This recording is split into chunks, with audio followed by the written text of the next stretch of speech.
Please welcome to the stage National Review's senior political correspondent.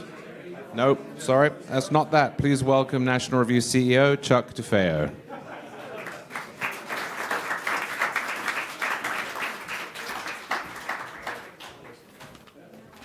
I know there's disappointment this is not Jim Garrity, but trust me, he will be up there soon.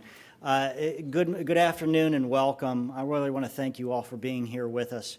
The year 2026 is one of special significance for both our country and National Review. For this institution, it is a year of growth and renewal.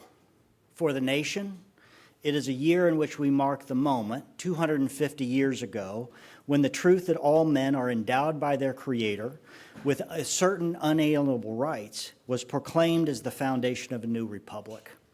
From that proposition came the greatest nation in human history. This is a moment not only for celebration, but for reflection. A free people cannot preserve what it no longer understands. If we are to honor the American founding, we must do more than admire it. We must recover its principles, defend them, and apply them to the challenges of our time.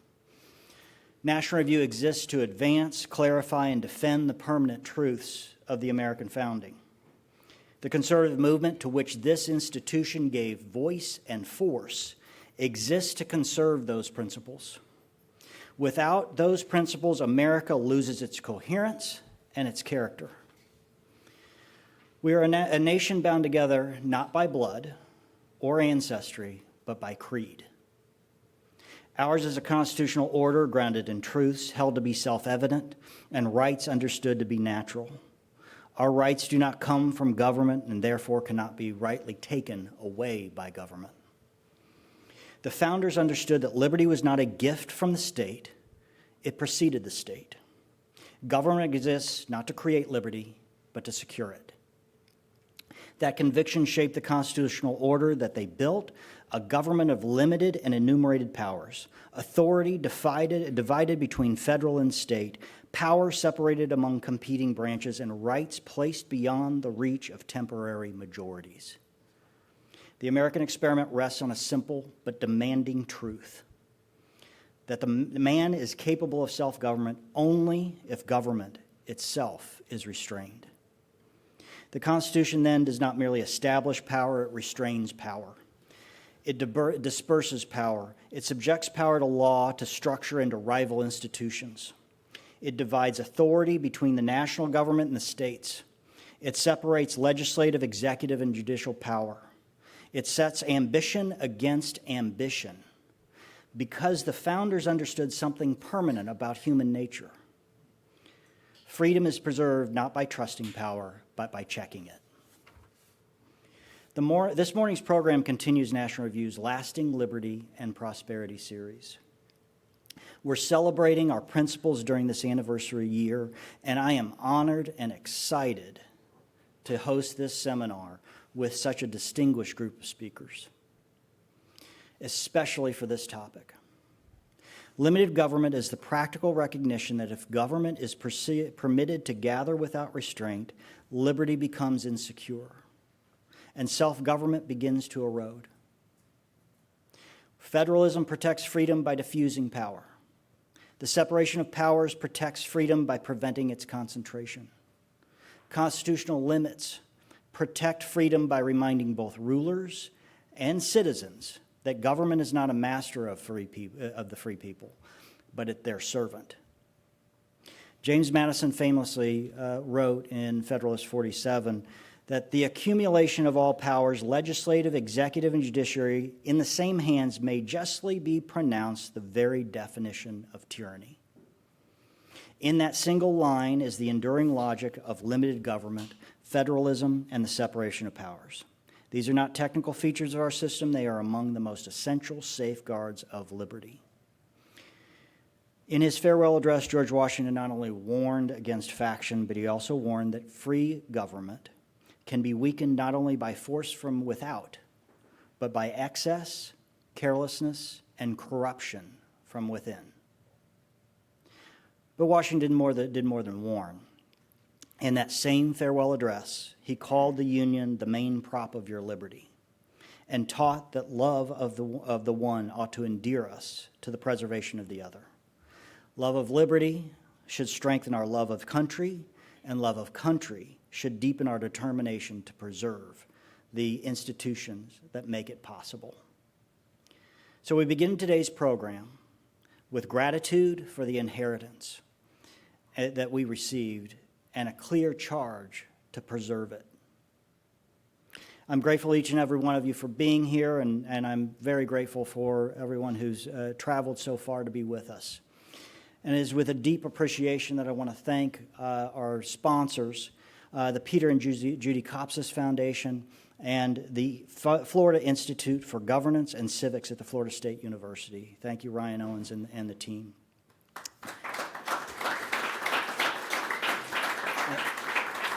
And with that, I will move on to our remaining program. Thank you so much. Please welcome to the stage a man so good I've now introduced him twice. That's National Review's senior political correspondent, Jim Garrity. Check, check, testing. Everybody hear me okay? Thank you, Charlie. And yes, I am National Review's senior political correspondent because that's what you call a political correspondent who gets old. I want to thank all of you for being friends of National Review and National Review Institute. For those who are confused about the two, National Review Institute is the deliberate nonprofit. National Review is the accidental nonprofit. So I'm going to invite up here who I think the headline act. You know what to do, right?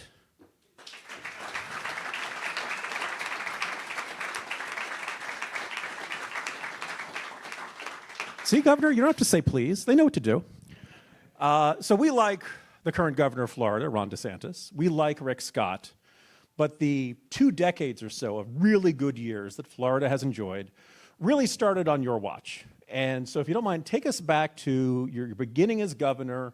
I believe you mentioned you were the first Republican governor to have a Republican state legislature in ever. Okay, there you go. Since the dawn of time. What was it like working with that Republican state legislature and getting it in this direction? Well, first of all, welcome to Miami. I'm a huge NR. I don't know which not-for-profit I'm a bigger fan of, but I'm a subscriber, listen to the podcast, and it's an honor to have you guys here in South Florida.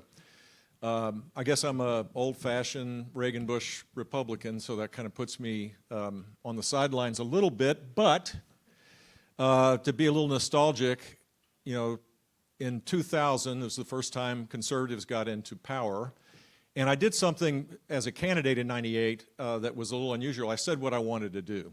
Now campaigns are about scraping the bark off of the opponent, giving people more anxiety than they need, kind of, basically striking the fear of the Lord in them. But back then, I had a chance to say what I wanted to do, and I had something that I wish any governor would have, which is leadership in the Florida legislature that believed their success was embedded in my success.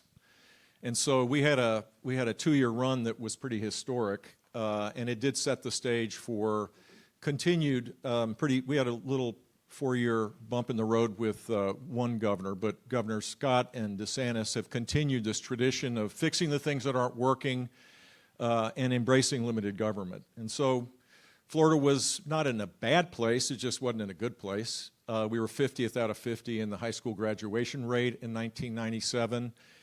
Our tax code was not horrible, but it wasn't good. We didn't have the budget discipline. We were not AAA bond rated. It was a low bar from which to improve things in some ways. Our social service system was horrible. And so I got to work with the Florida legislature as my partner, and we accomplished quite a bit.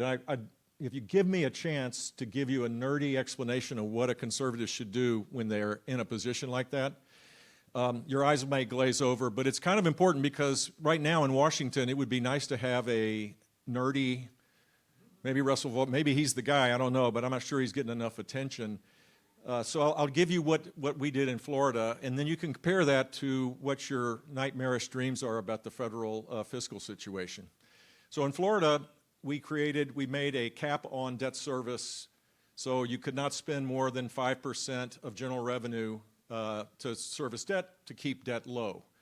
We required recurring revenue, recurring expenditures. Only 2% of those recurring expenditures we could use non-recurring revenue. So unlike California and Illinois, where they spend money that's one-time monies on permanent things, creating deficits, we did the exact opposite. We had a revenue estimating conference that when there was a shortfall, when they had to adjust the revenue estimating conference down, you couldn't wait till the next fiscal year. You had to immediately cut spending or raise taxes, which obviously we didn't do.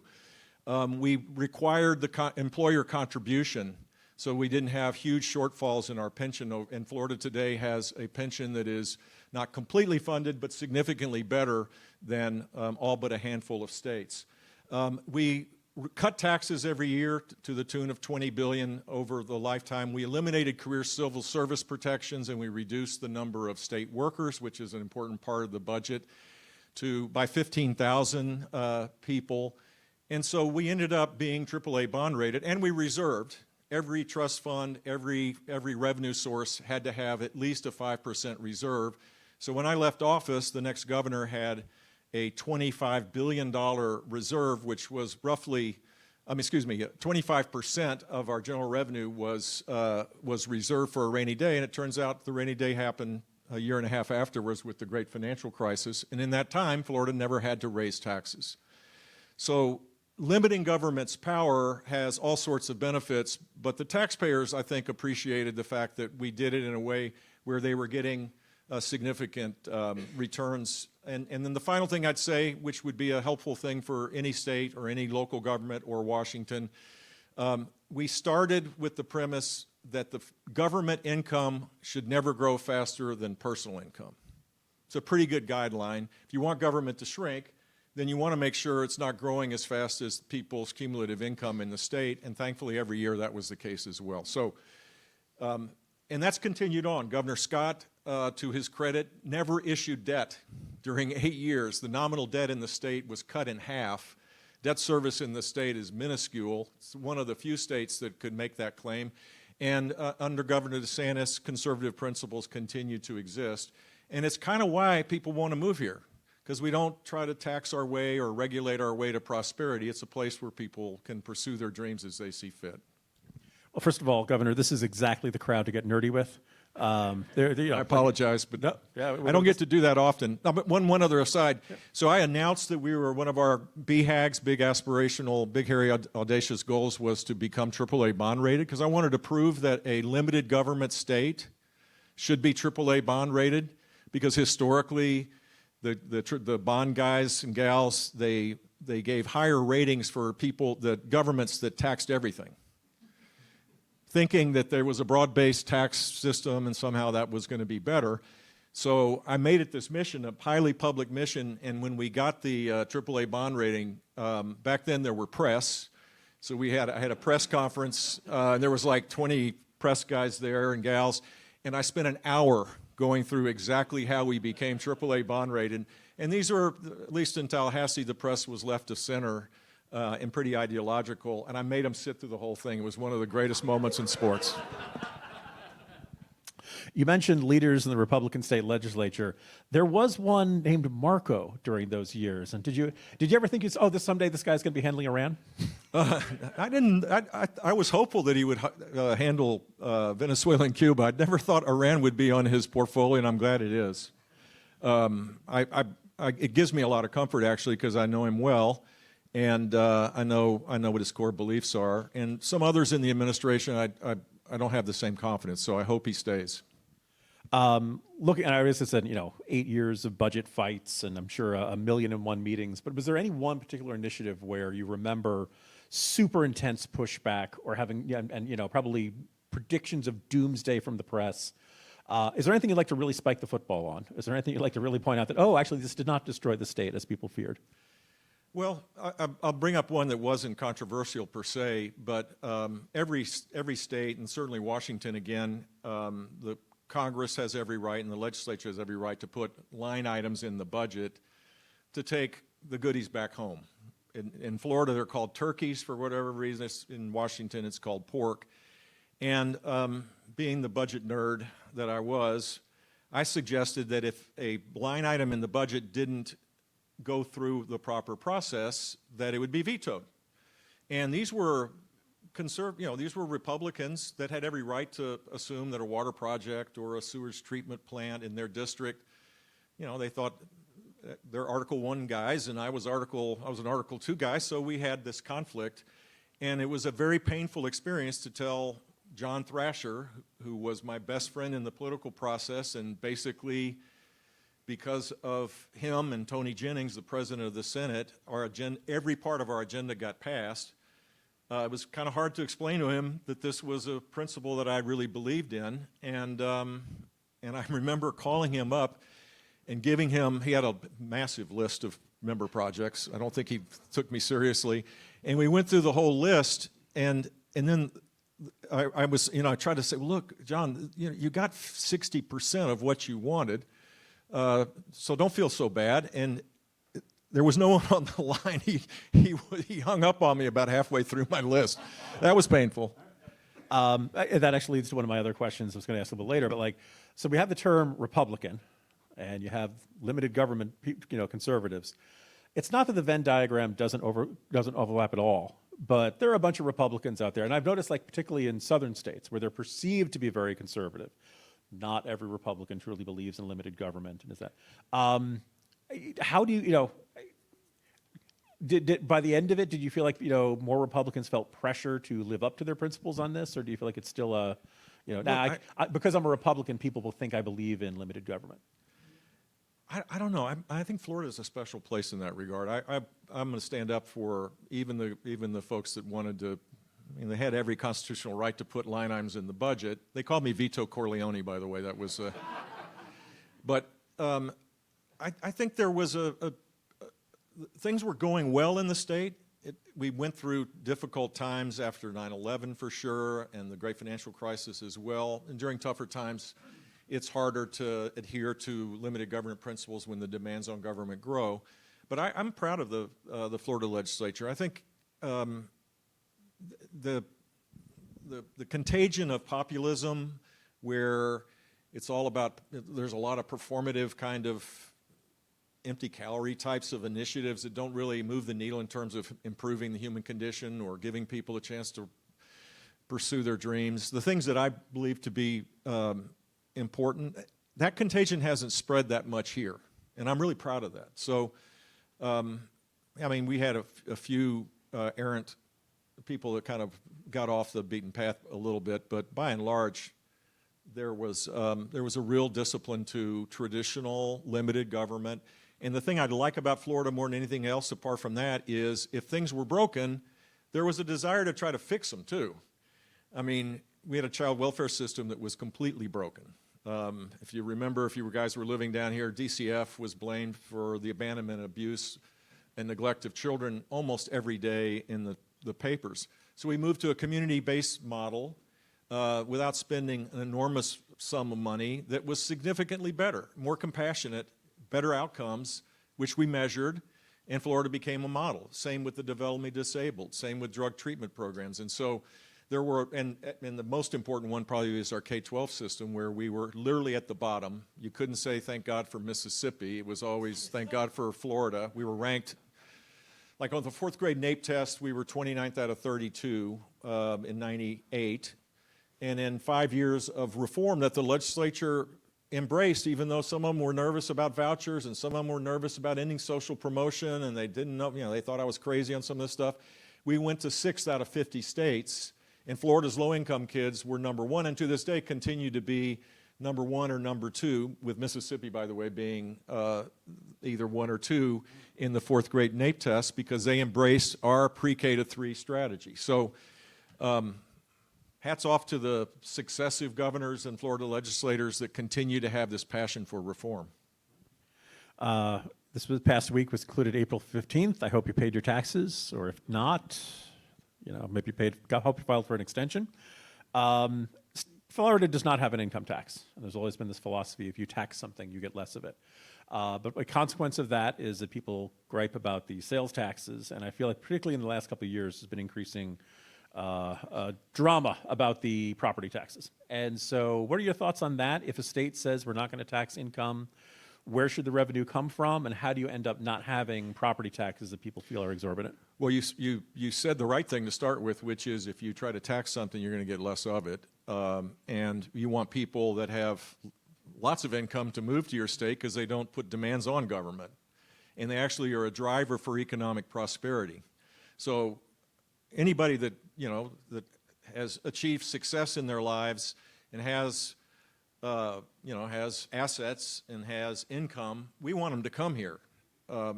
That's part of our economic strategy, and that is never going to change. I mean, over the collective dead body of the state and it'll require a constitutional amendment, which we changed when I was governor to require a 60% threshold to pass a constitutional amendment. So it's highly unlikely that people are going to volunteer to tax themselves through income. Property taxes are higher because real estate values have gone through the roof.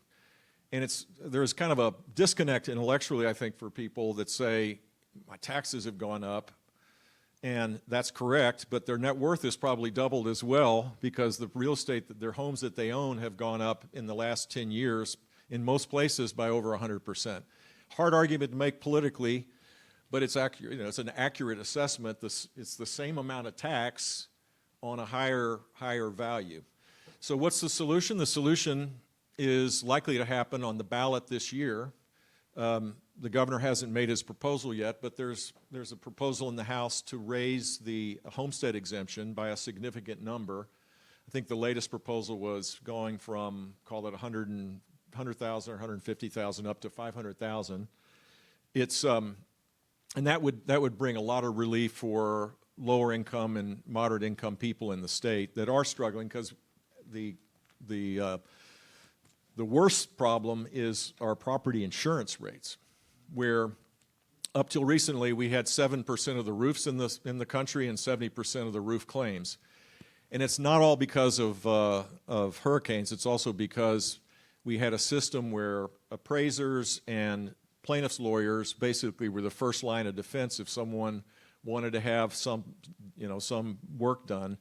And then insurance companies would always punt to a settlement, and that cost brought our property insurance up to close to the highest in the nation. So under Governor DeSantis in the legislature 2 years ago, they began to fix that, and the tail effect is wearing down, and property insurance is going down. And the next step is to raise the homestead exemption, which is likely to be on the ballot, and it'll pass with 3/4 vote. It's a little easier to pass a reduction in taxes when it doesn't impact your budget. And so this is an impact on local and county governments. It's kind of like Huey Long. Remember what he said, don't tax thee, don't tax me, tax that fellow behind the tree. Well, we're taxing the fellow behind the tree, but the local and state governments have grown disproportionately high because of COVID and other reasons, well, mostly because of increase in property values. And so cutting them back where their growth is limited, I think, is appropriate. I'm going to push back slightly on something you said, which is where your property taxes are going up, the value of your home is going up, but unless I'm selling my home, I'm not really seeing any of that in terms of money. Well, you can refinance it. Okay, I suppose there's that. And the other thing is like, what are the other unique? You can get a line of credit. There's lots of things that you can do. You can use it to build a business. But you're right. It's once removed from money. And also, if Florida is where everybody wants to retire, like you're where people want to move to and stay. They're not looking to sell their homes, or at least maybe they're figuring they pass away and their kids sell the homes down the road or something. Which is why raising the homestead exemption is a good step. And the other thing, we put a cap on property tax assessments of 3% per year. So in an environment where you're doubling your value, your not assessed value, but your value in a 5-year or 7-year period, your property tax, the property tax is paid on a lower assessment. And so people are trapped in homes they couldn't afford. They couldn't buy the home that they live in. And so that's another element of this that's going to require a creative solution. When people buy and sell homes in Florida, the budgets, the local and state and federal and the county governments all grow. We're a transaction. We need to have growth. We're a growth mindset state in terms of the revenue we need. So the last part of the puzzle would be, how do you eliminate this freezing that people have? Because, you know, particularly for working people in South Florida where the cost of living is higher, they're stuck in a home where their assets are, and they can't afford the commute, or they can't afford the property taxes or insurance. And so having this velocity and building and allowing for more, you know, construction of homes is how we maintain it. But even in paradise, we have challenges. And that's the point I'm trying to make, is success is never final, and reform should never be complete. You can't rest on your laurels. And one of the things I worry about in states like Texas and Tennessee and Florida and probably the Carolinas is we brag about how we're not New York and Chicago or Illinois and California. And okay, I wouldn't want to live there, but the minute you start thinking you're better because someone's worse, maybe means you're not going to start thinking about how you fix the things that you know, eventually you're going to be a problem. So we've had a good mindset about this. Our university system is world-class, and it's the best deal you'll ever get in government. If you go to the University of Florida State University or University of Florida, first of all, it's almost impossible to get in. And if you do, it's free. Bernie Sanders would be happy with this because it's merit-based, and every kid has the academic outcomes and the SAT scores to basically go to our two anchor universities at no cost. And everybody else, it's the second or first lowest tuition cost in the country. That's a pretty good deal. And the outcomes, we have performance-based budgeting in our university system. So you can't just keep building bureaucracies. You have to have a budget. You have to have a business plan, and you're held to account to it. And when you achieve your objectives that are approved by a board of governors, you get more money. And if you don't achieve it, you get less. And guess what? You see constant improvement in our university system because of it. So those kinds of things, if you rest on your laurels, are probably not likely to happen. But the mindset that exists so far, at least, is that in most cases, the policymakers, using a conservative lens, constantly are trying to figure out how to fix the things that are apparently not working. Okay, it's a natural segue to one of my next questions. Shamelessly promoting, but, you know, I'm a former governor. What the hell? You're entitled. That's right. You know. I think if you said to any governor, would you rather have the problems of growth or the problems of stagnation or decline? They'd much rather have the problems of growth, but those are real problems. You know, you mentioned increasing housing prices, increasing rents, traffic, just a general sense of strain on infrastructure. How do you feel Florida's handling that? And do you look at areas and say, oh, you know, I wish we were doing a little more on this or a little different on that? Or I think we have a passing grade. I think it is important, and you know, I mentioned there's been no issuance of debt. We have a debt capacity now that is like the envy of the country. Certainly, if Washington cared about the debt, it would be the envy of Washington. And there is, I think you could make a compelling case that dealing with the natural systems of our state, which we depend on, protecting the water bodies, protecting, building infrastructure at a faster pace. We don't need to build schools, but we need to have much more creative ways to deal with the growth issues of water, sewer, and roads, that we have the capacity to do that now. And I would argue that the long-term things are the most important things.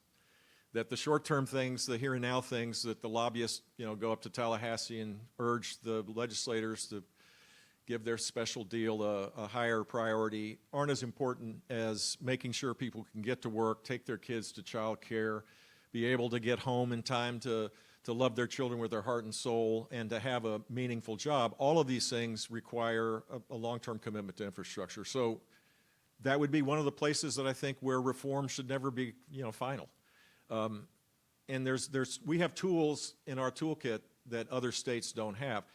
One of the things that most states struggle with is a pension obligation of political deals that were committed 25 years ago, 30 years ago, and they're continuing to pay for the sins of the past. We didn't have those deals. We got rid of collective bargaining. Unions here, basically, you can fire people at will.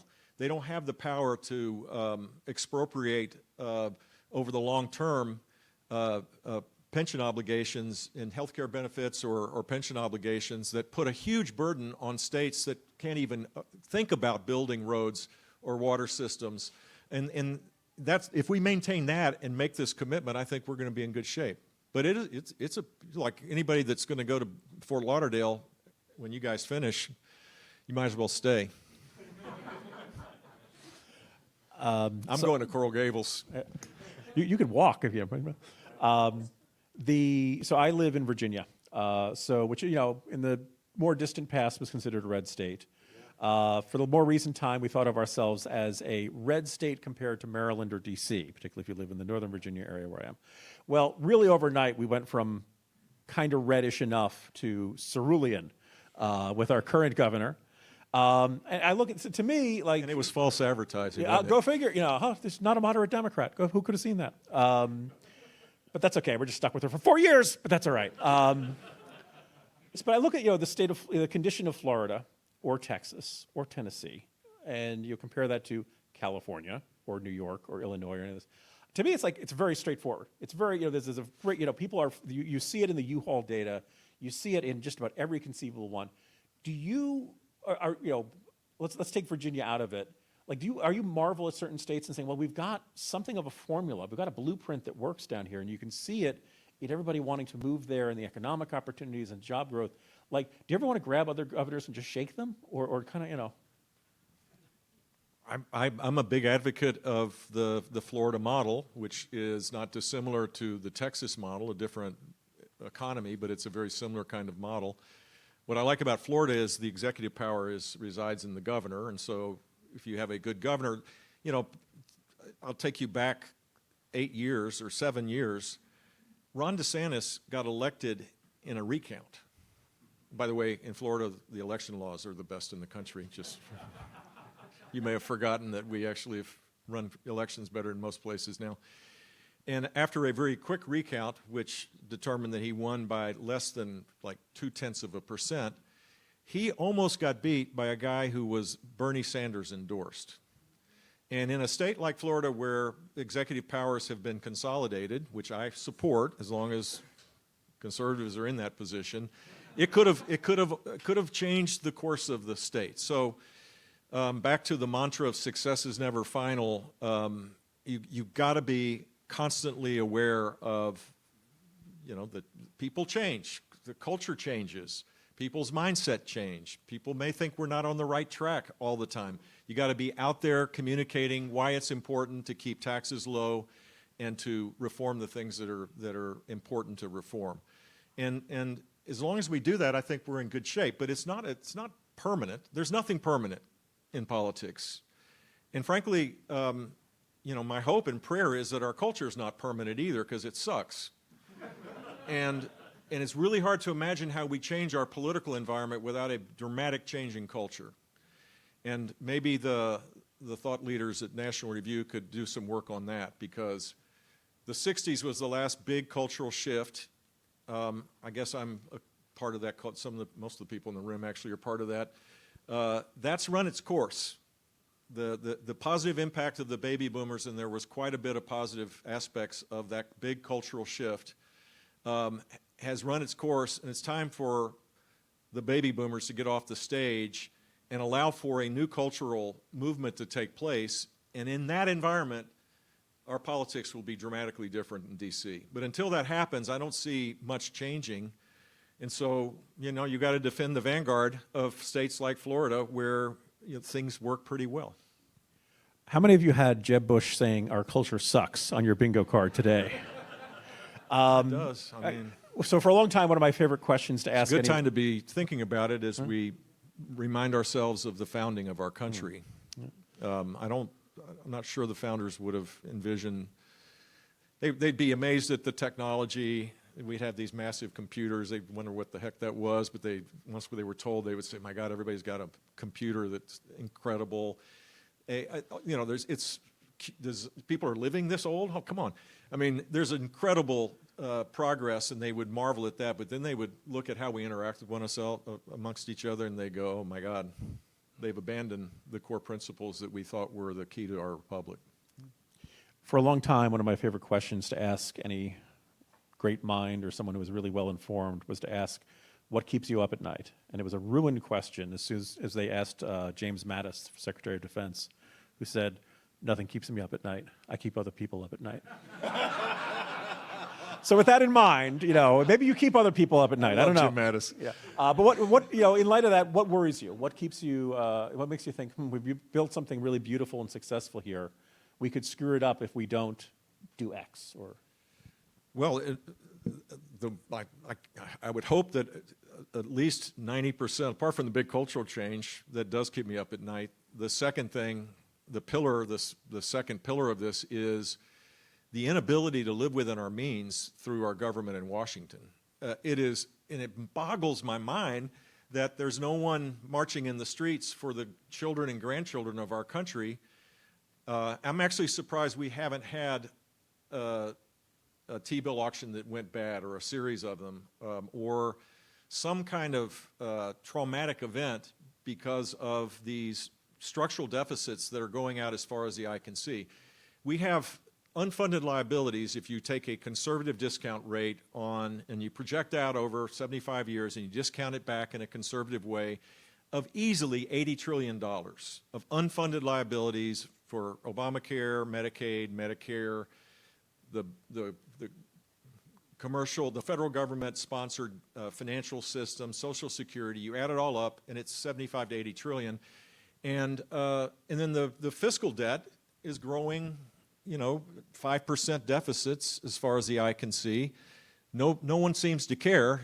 It used to be, conservatives used to think this was important, but they're missing in action. And there's going to be a huge price to pay. Probably not for people that have already done well in life, people in their 70s and 80s.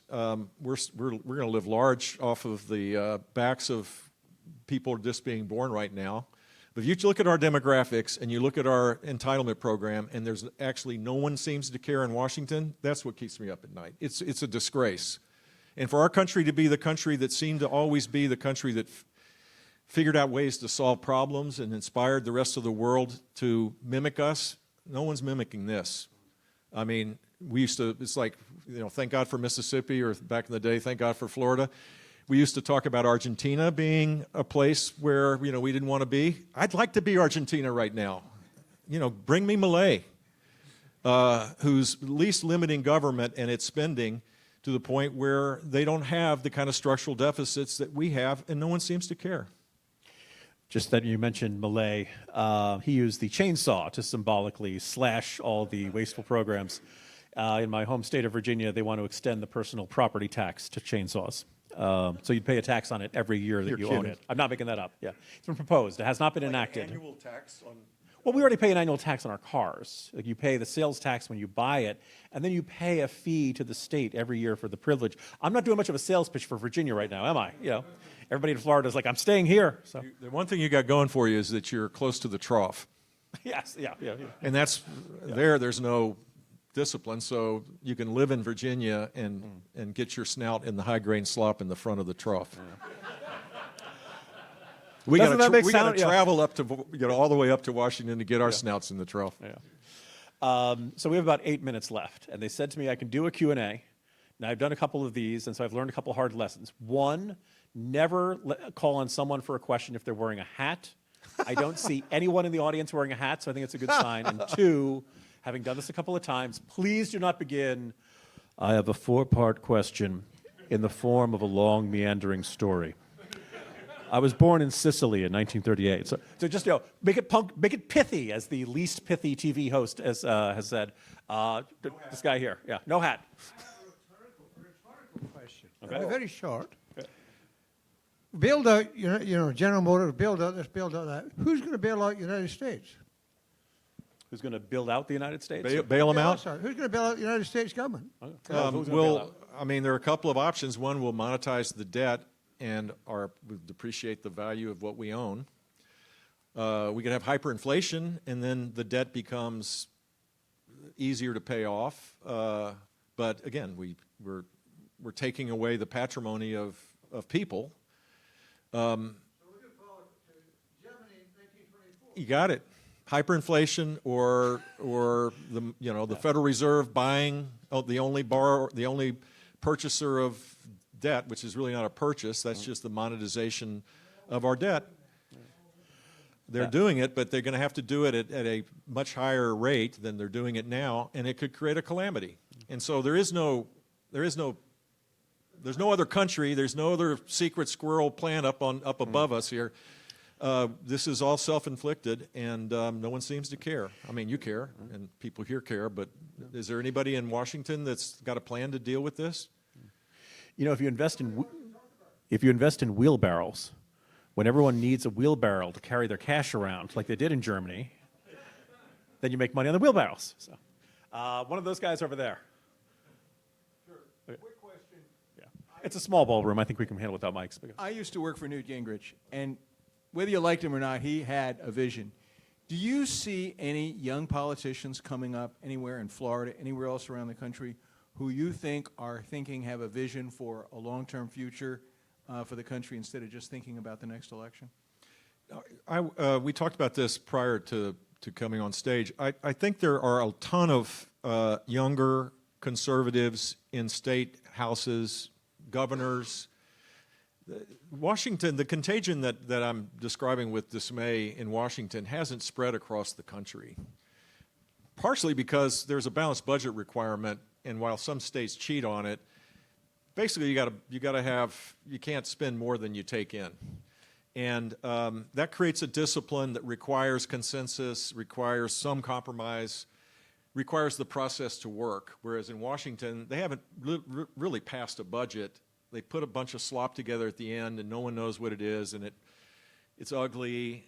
But you know, I don't know what the members think that they're doing, because there's like 6 people that read the bill. It's 1,000 pages long, and the deficit grows. So across the country, there are a lot of really talented people that are operating under a different circumstance, which is the balanced budget requirement. So I'm optimistic that there are people that realize how important this is and are acting on it for sure. I'm not sure how it translates into D.C. yet. It always seemed fitting to me that the words omnibus and ominous sound so similar. Green shirt guy? Green shirt guy. I was in Chile during Pinochet and watched what happened after Allende, and you just brought up Milei. So all you have to do is fix it, and it gets itself fixed. Then the question is how we go from here to there. It might require a nightmare, or we might actually figure out what to do. So I'm not nearly as pessimistic about what you're pessimistic about, because if you look at the history, you'll see that over the last couple hundred years we've had cost-reducing technological change, which has made everyone richer. Yeah, I would say AI is a really hopeful increase in productivity and lowering of costs could create higher growth. But we're satisfied with 2% growth right now. If you got to 4%, then the math starts looking pretty good. If you don't grow at 4%, though, I mean, if you take the 2% difference over a 10-year period, you create incremental economic activity of the size of Germany in this country. I mean, that's got to be part of it. So who's advocating 4% growth, doing it realistically in Washington today? I don't know. I mean, I think the Trump administration deserves higher marks than the Biden administration for sure. And maybe with AI we can restore growth. That has to be part of it. But a little fiscal restraint and reforming our entitlement system would be a nice adjunct to that. And in the case of Chile, I mean, they were growing at, as you know, since you were part of it, they were growing at 6, 7, 8% per year. And Milei's growing at 4 or 5, 6% per year. And so that denominator makes the numerator look smaller, right? One of the great challenges for economic conservatives is that the national debt is, we have the clock in Times Square, you can look up the numbers, but you can't see it. It's not tangible. If the national debt were Godzilla, we would all mobilize to do something about it. And so there's a part of me that always kind of felt like the problem is we're talking about a thing that isn't tangible, people can't see. So that's why I'd like to create Godzilla. Did you see the meme of the Japanese contribution to the Yes. Straits of Hormuz? Yes. Yep. Shouldn't have brought it up. It's That's right. pretty funny. though. This again, exactly what you expected to see from Jeb Bush today. And just so there was a billionaire was a billionaire was panicking that California was going to eventually have to declare bankruptcy, looking at the CalPERS, the teachers unions, and the public employee unions. I wrote a Morning Jolt newsletter about it like maybe 2 weeks ago. And he was saying like it's going to be so bad, California's going to need a federal bailout. The federal, and like when you do that, the red states are going to say we're not going to pay for this. And he was genuinely afraid it was going to lead to a civil war or some sort of genuine split or secession. So the better answer is Newt Gingrich and Jeb Bush had an op-ed 10 years ago that called for allowing states and local governments to declare bankruptcy, to file for bankruptcy, and then recast their obligations in a way that would lower these out-year gigantic costs that make it impossible to imagine how Illinois and to a certain extent California can get out from the hole they're in.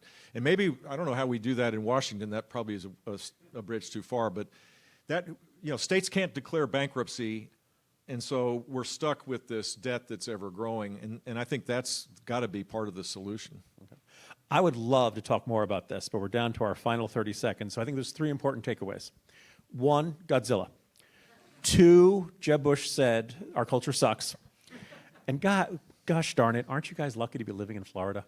Oh, yeah. So, Governor, thank you very much. Thank you. That's good. Can I say one final thing? Sure. This is the 8 years ago my mom passed away, and now I feel really bad because I feel the looming presence of Barbara Bush behind me. Let's use the word suck. And when I leave here, I'm going to get in my car. I think she's going to come back and just kick my butt. So Don't tell her. no, she watches everything I do. Good to see you. Thank you, Bess. We'll see you. Have a great weekend. Thank you. Well, thank you. Thank you to Governor Bush and to Jim. Another round of applause, although they've left now, so they won't hear it if we do. I referred yesterday in Austin, Texas, to Governor Bush as being the OG Florida governor, which everyone looked at me in confusion, but I have young kids, so that means original gangster. I don't know what Barbara Bush would think of that, but he's the original gangster Florida governor, made Florida, Florida. I'm Charles Cook with National Review. Thank you for coming. In our next discussion, we're going to take a step back to understand how our founders envisioned this country as a radical experiment, but also a nation with enduring principles that we as conservatives must continue to uphold today. And we'll explore that founding vision through a book discussion with author Timothy Sandefur. Sandefur is Vice President for Legal Affairs at the Goldwater Institute, where he holds the Clarence J. and Catherine P. Duncan Chair in Constitutional Government. He also holds the Barry Goldwater Chair in American Institutions at Arizona State University. He's the author of several books, including his most recent work, which we have here today, just outside, Proclaiming Liberty, John Adams, Thomas Jefferson, and the Declaration of Independence. In July 1776, American leaders took the bold step of announcing our nation's independence. I am aware, by the way, of the irony of my accent reading all of this. That you really should come up here and tar and feather me, I think, but...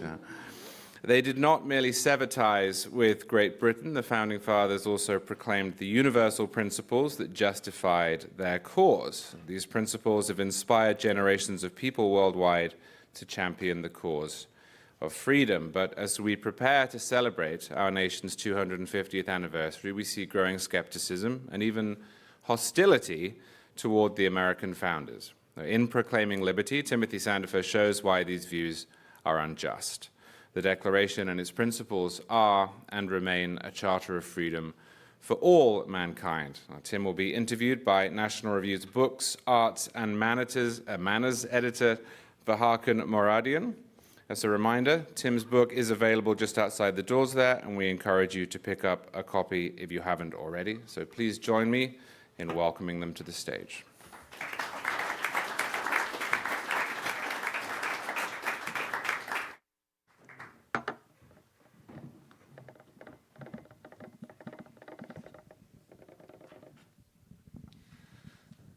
Thank you very much, Charlie. Good afternoon, ladies and gentlemen. In his 1977 book, which in the same year became a TV show as well, Ken Galbraith, the historian, wrote, "Everybody knows that the American colonies were greatly opposed to taxation without representation. They were also, however," he said, "a fact less celebrated, opposed to taxation with representation." Now, I believe the historian was complaining about that, which I consider to be a great virtue. But he ought to have known, as all serious historians undeniably do, that the American Revolution was not a petty or cynical overreaction to a tax. It was rather the result of a long-standing, irreconcilable, fundamental philosophical dispute. Mr. Sandefur describes this. He details the history of this dispute with erudition, really meticulous detail. Let's start this conversation, if you don't mind, with an explanation of what this dispute was exactly. What were the positions that contested this 18th century notion of governance?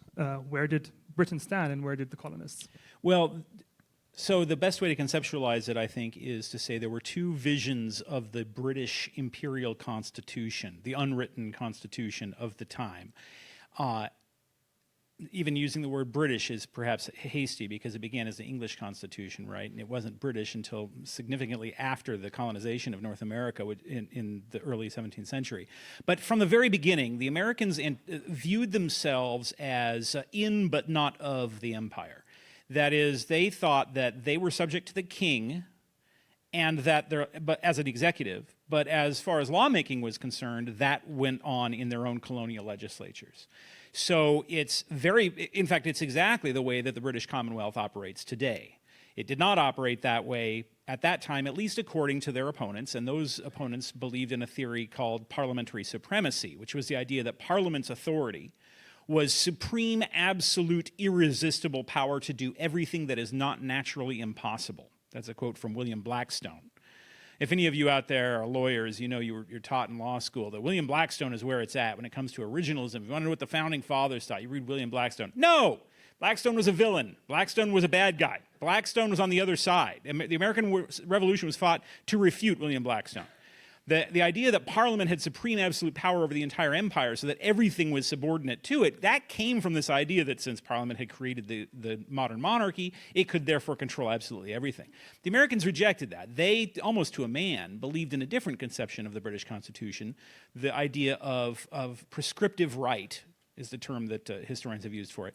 And that is the idea that the British Constitution is understood by reference to traditions, habits, long-standing practices, written documents such as Magna Carta, legal precedents, and things like that, and that those can limit Parliament's authority. So those are two irreconcilable views of the British Constitution, right? On one hand, Parliament has supreme power so that Parliament can even overturn the Constitution itself. That's what Blackstone says. The Parliament is the Constitution of Great Britain, according to Blackstone.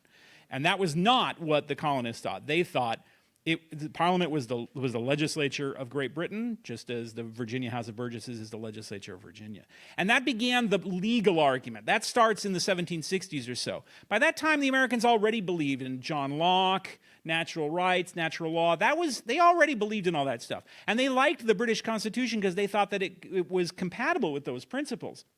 It was only after more than a decade of disputes with Parliament and Parliament refusing to listen to the Americans that finally the Americans gave up and said, all right, fine, we are no longer Englishmen. We are no longer British. Now our rights are the natural rights of mankind, and we will cease to appeal to the British Constitution or the English common law as the basis for our rights. Simple as a T-tax then, huh? No, and in fact, I'm really glad you said that because one of the reasons I wrote the book is because it ticks me off so much when people say that. And you hear it all the time. You hear it even today, and back then you heard it all the time.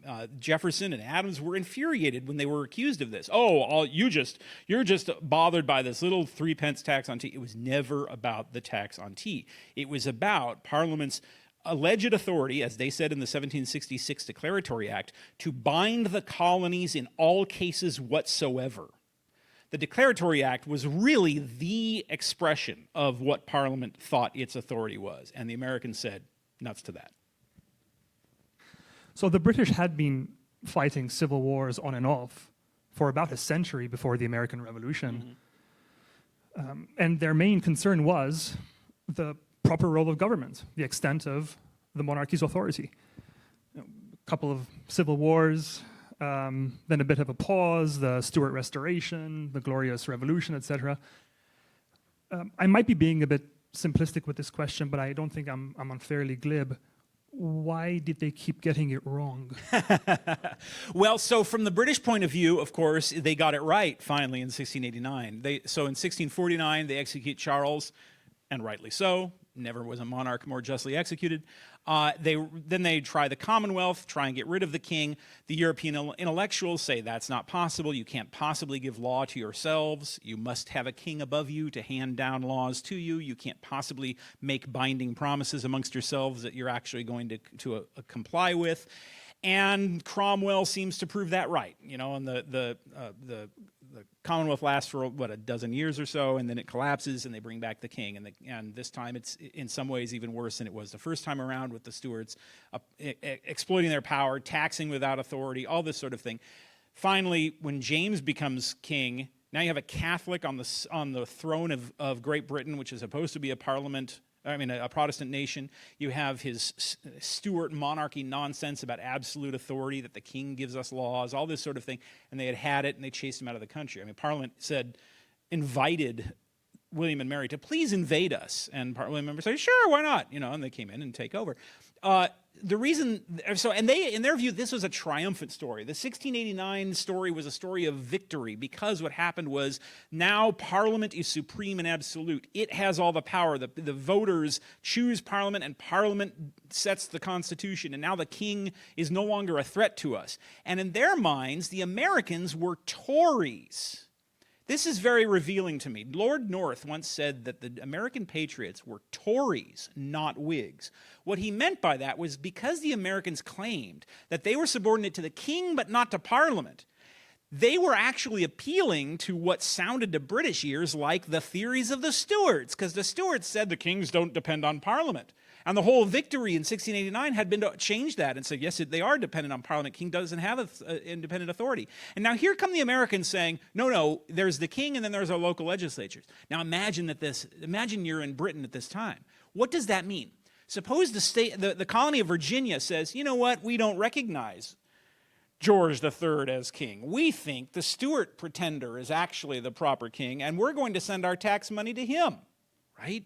So this is a real danger. In England, they think of the American notion of their local legislature and the king as a threat to the victory that had freed everybody from the Stuart monarchy. See, so it really is kind of tragic in a sense that neither side can back down from this position without, in their own minds, threatening the liberties of the kingdom. I know that sounds really complicated. I promise you, the book is not nearly that complicated. I don't believe that's true. I've read it, and it is just as complicated as that sounds. A reminder, it's right outside this conference room in case you want to grab a copy. Please do. The historian John Philip Reed thought that the American colonists weren't, in fact, revolutionaries at all, that they weren't departing from the British Constitution, that they were defending the British tradition against the novelties that the Parliament after 1689 was pursuing. Yeah. Do you agree with that position? That was their view up until a point. So John Philip Reed is the greatest scholar of the legal and constitutional issues that led to the American Revolution. He wrote this marvelous 4-volume series called The Constitutional History of the American Revolution. I don't know how they did research like this back before the internet. It's an incredible masterpiece. However, he was completely wrong about the American Revolution. By that I mean that he was right about all the legal issues, but what happens is in 1775 or 76, the Americans finally give up, and they say, we have petitioned over and over again. Parliament literally refuses to read these petitions because Parliament had a rule that said they would not read a petition that challenged Parliament's supreme absolute unlimited authority. To accept such a petition was to suggest that it was possible that Parliament did not have absolute authority. Therefore, no such petition could be received. And King George III thought of him, he agreed with this. He thought he was subordinate to Parliament. He thought he was Parliament's minion. because that's what parliamentary supremacy says, right? And so he refused to read these petitions too. So what really changes the game is when, after all of this petitioning and arguing, in fact, even after fighting has broken out, the Continental Congress sends yet another petition to the king, the Olive Branch petition by John Dickinson, that John Adams claimed afterwards disgusted him at the moment and ruined their friendship. And he blamed Dickinson for Bunker Hill and all this sort of stuff, which was really unfair to Dickinson. But anyway, after all of that, the king still refuses even to read the petition. And then he supposedly sends this commission to negotiate peace. It doesn't even arrive until July 14th, 1776. Just a little too late, right? So the king is not going to listen to the Americans. All this time, for a dozen years since the Sugar Act of 1764, they think the king will surely realize that Parliament is doing wrong and stop them. But because George III really believes that Parliament has supreme unlimited authority, he won't stop them. And he finally proclaims the Americans to be outside of his protection. Literally says that. I want to emphasize this because some historians have denied this. There's a historian named Andrew Roberts who wrote a really terrible book about George III, trying to defend George III, and it's full of complete misconceptions, including his false statement that George III did not proclaim the Americans outside of his protection.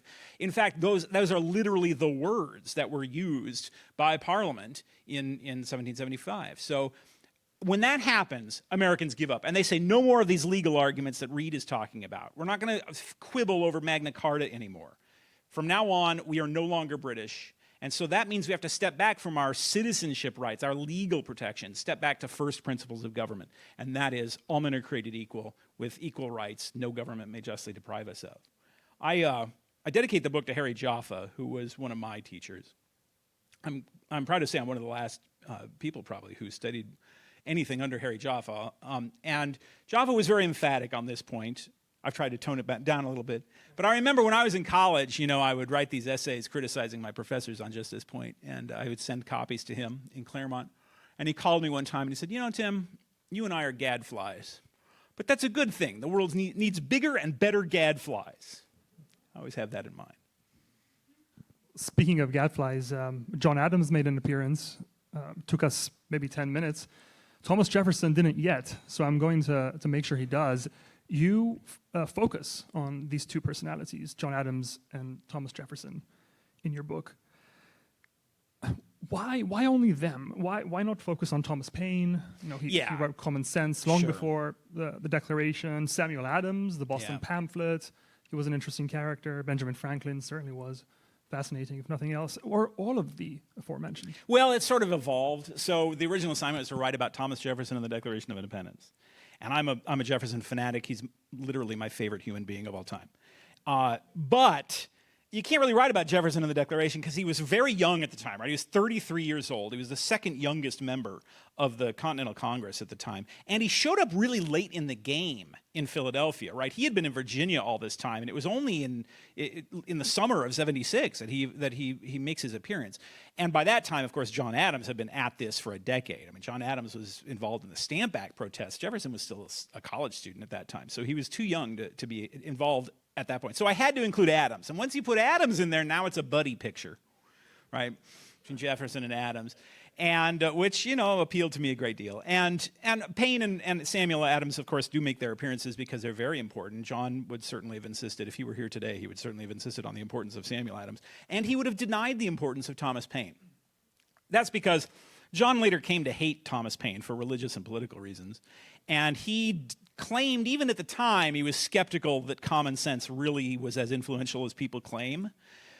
He said, for instance, that when Common Sense appeared in January of '76 in Philadelphia, and John Adams claimed that although it did influence some people and change their minds in favor of independence, he said it also turned a lot of people off of independence. He thought people were already going in that direction, and that Paine made it a lot harder with the Quakers especially. The Quakers were very opposed to independence. They were very opposed to breach with Britain. They were basically Tories, and smoothing things over with them and with Dickinson, who was technically not a Quaker but was more or less a Quaker, that was really tough. And I think he blamed Paine for making that sort of thing worse. But anyway, I wanted to tell the story in a narrative sense about Jefferson and Adams, their friendship, the ideas they had, and then expressed those ideas and how they express those in the Declaration.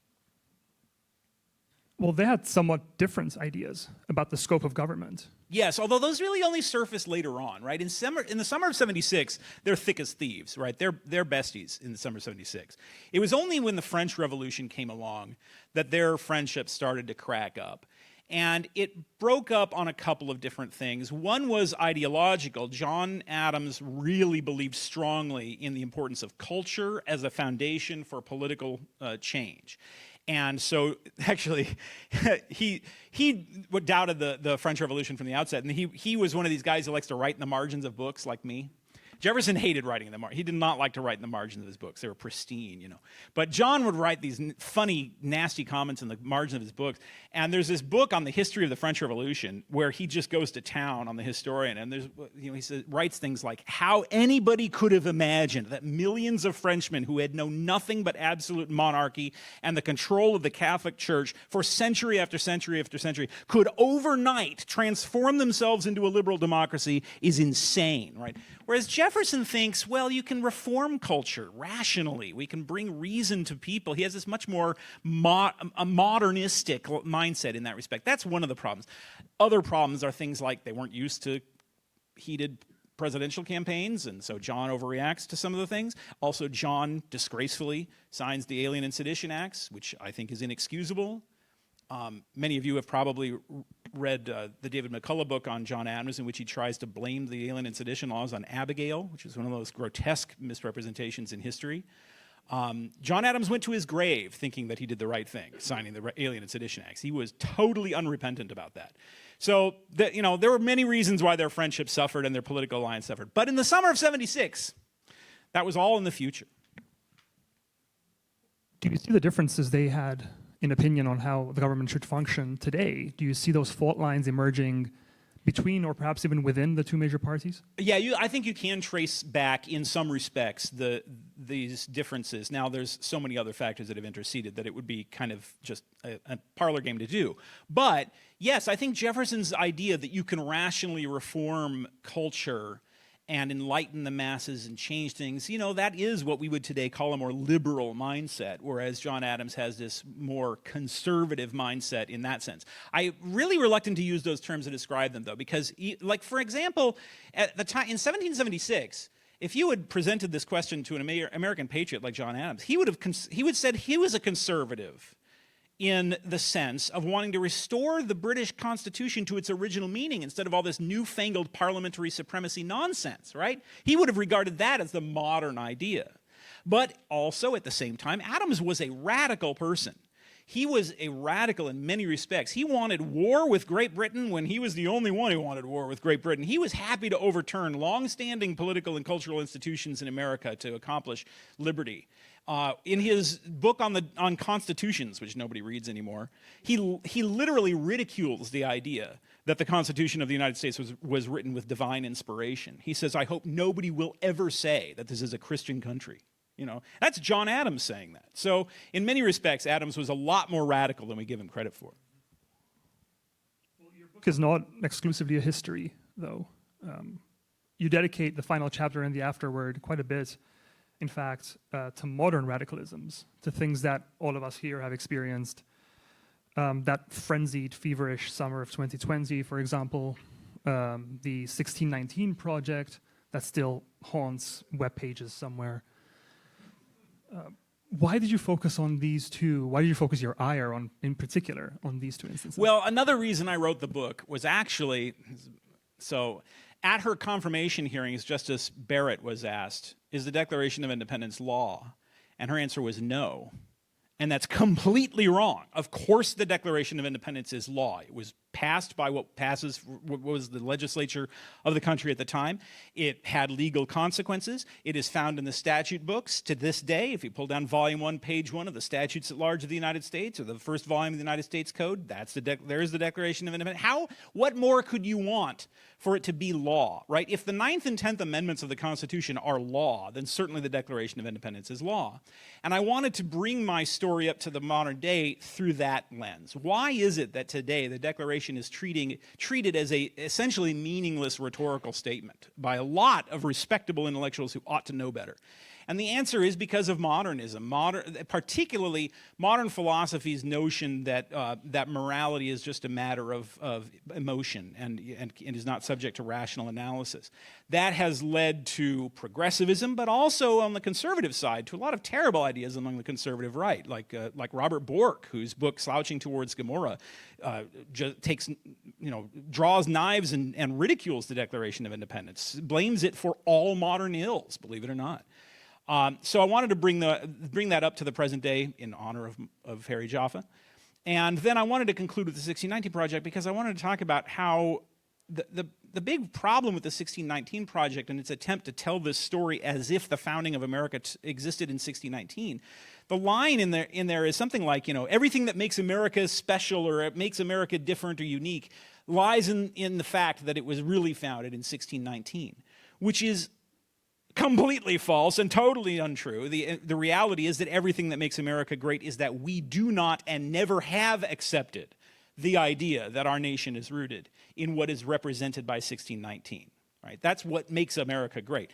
Ta-Nehisi Coates says in his grotesque book, Between the World and Me, that America is literally unimaginable without slavery, which is a lie, is totally untrue. In fact, America is easily imaginable without slavery. One supposes that all of the millions of African Americans who were enslaved for centuries themselves imagined America without slavery. Certainly the abolitionists imagined a world without slavery, and more than that, hundreds of thousands of people died on American battlefields to make that a reality. And to this day, hundreds of thousands, if not millions of Americans are willing to lay down their lives and otherwise devote their lives, fortunes, and sacred honor to abolishing slavery worldwide. So it's insane that intellectual respectability was given to this project, and I wanted to sort of end the book on that up note. Well, Ta-Nehisi Coates' book is not available outside. You have to look for that elsewhere. I want to say this without any, I don't want to exaggerate because, I think that's a problem with modern day politics. Mr. Coates' book is the worst book ever written.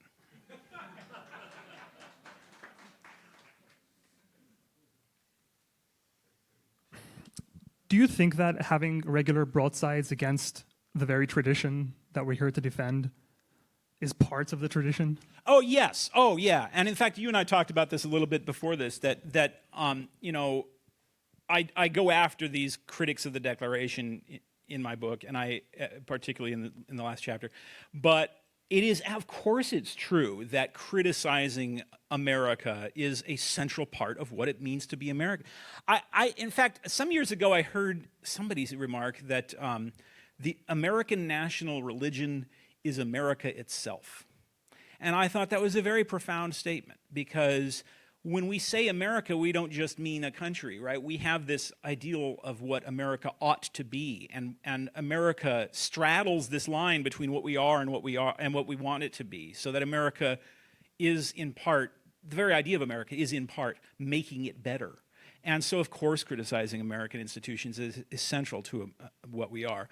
But that always takes place within the framework articulated by the Declaration of Independence. So one of my other enemies in the world is Supreme Court Justice Oliver Wendell Holmes, who in his dissent in Lochner versus United States said that, which is lies from beginning to end, he says, a constitution is made for people of fundamentally differing views, he says, which is totally untrue. A constitution is made for people of fundamentally shared views who might disagree about the particulars, right? And those fundamentally shared views that are the foundation of the Constitution are articulated in the Declaration of Independence. And as long as we're within that framework, yes, of course, criticize America for not living up to its its promises, as Martin Luther King did. But the idea of ridiculing the Declaration itself, or as the 1619 Project has it, of claiming that America really owes its soul to a transaction for human flesh, is ludicrous. Well, several scholars, I recently heard Dana Schaub make this comparison of the Declaration and the Constitution as the Old and New Testaments of the American Creed. One is incomplete without the other, etc. Is this your view as well? In other words, is the Declaration in some way deficient, perhaps because of the historical circumstances during which it was conceived? Yes, and in fact, that's not only my view, it's the view of one of my great heroes, John Quincy Adams, who I think is only recently starting to get the celebration that he deserves, really the last of the American founders. John Quincy Adams published several lengthy pamphlets about the Constitution in which he made precisely that analogy and said that the Declaration is the first promise and the Constitution is the second promise that comes to fulfill, not to overthrow the law. Yeah, and yes, I think that's correct. I would add, another document that I don't, of course, get into in the book is the 14th Amendment, which also can be viewed as the New Testament based on the Constitution as the Old Testament. You could say they stand in an analogous relationship, right? That it was intended to fulfill and not overthrow the law. But that's because the 14th Amendment simply parallels the Declaration of Independence. Clause by clause, as I show in the book, the clauses of the 14th Amendment even read in the same stair-step fashion as the "We hold these truths" paragraph of the Declaration, starting out with the basic equality, that we are all equal citizens, then that we have individual rights, and then that government exists to protect those rights, in exactly the same pattern. And the reason why was because the authors of the 14th Amendment were anti-slavery constitutionalists who saw themselves not as changing the Constitution, but as rescuing it from the misinterpretations that had been foisted upon it by pro-slavery legal thinkers. But that's for my next book. To ask, you have a book on the Constitution that came out in 2013. This one now is on the Declaration of Independence. You have to complete the triad. Yeah, maybe work my way back, go back to the Magna Carta. Although I'm not much into the Magna Carta. So Magna Carta, obviously it's a great stair step to freedom, but Magna Carta is importantly completely the opposite of the Declaration. Right? If you read the Magna Carta's text, it says, I, King John, hold all these rights in my hand, and I'm going to parcel them out to the people piecemeal. And those are your liberties. It uses the word liberties in the plural, because those are the liberties that you enjoy and no more, right? The Declaration completely reverses that. It says we have the rights, and we choose which powers to give to the government. And it uses the word liberty in the singular because it's just liberty. It's not particular liberties that we have or don't have. It's just liberty across the board, right? So Madison says in this great statement, he says, Europe set the precedent of charters of liberty granted by power. America has set the example of charters of power granted by liberty. Well, if I'm not mistaken, the Magna Carta was about the allocation of power between the monarch and the barons, not between the monarch and all the subjects of the monarch. Right. It was rather limited in that respect. But I believe we have a conversation later on that will cover the Magna Carta a bit more centrally. We have a few minutes left. I do always tend to find that these conversations are enlivened by others participating in them. So please, if you have any questions for our author, this is the time. Yes, sir.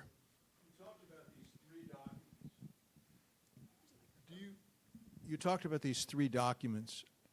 Do you see, given the divisions and crises in America, do you see a possibility that there's going to be a crisis which will result in a fourth document? Well, as in the last discussion, my nightmare scenario, what keeps me up at night, that definitely keeps me up at night. I think if you asked my hero Jefferson, he would have said that there will always be these kinds of tumults and that, I steer my bark with hope ahead and fear astern. So yes, I do think it's entirely possible that something truly dramatic and horrible can happen, but I think that Americans have all the tools at their disposal and all of the cultural momentum at their disposal to come out of such a crisis with the sun ahead of them, and that would be simply by reiterating the truths of the Declaration in modern dress, if necessary. If you allow me to follow up on that question, I want to make sure Jefferson doesn't get away with it. Since I have you here today, he did also mention that the tree of liberty ought to be watered regularly with the blood of tyrants and of patriots. So he wasn't entirely... a point on which I agree with him. Jefferson said, in fact, that even if there were only an Adam and an Eve left in every country but left free, it would be better than it now is. And I think he was completely right. I'm a libertarian radical, so not surprising. Any other questions for our libertarian radical?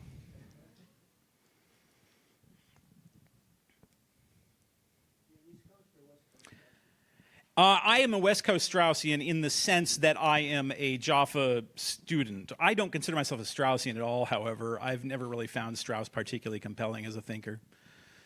But as I mentioned, I'm a libertarian, so I was always the odd man out at those Jaffa meetings.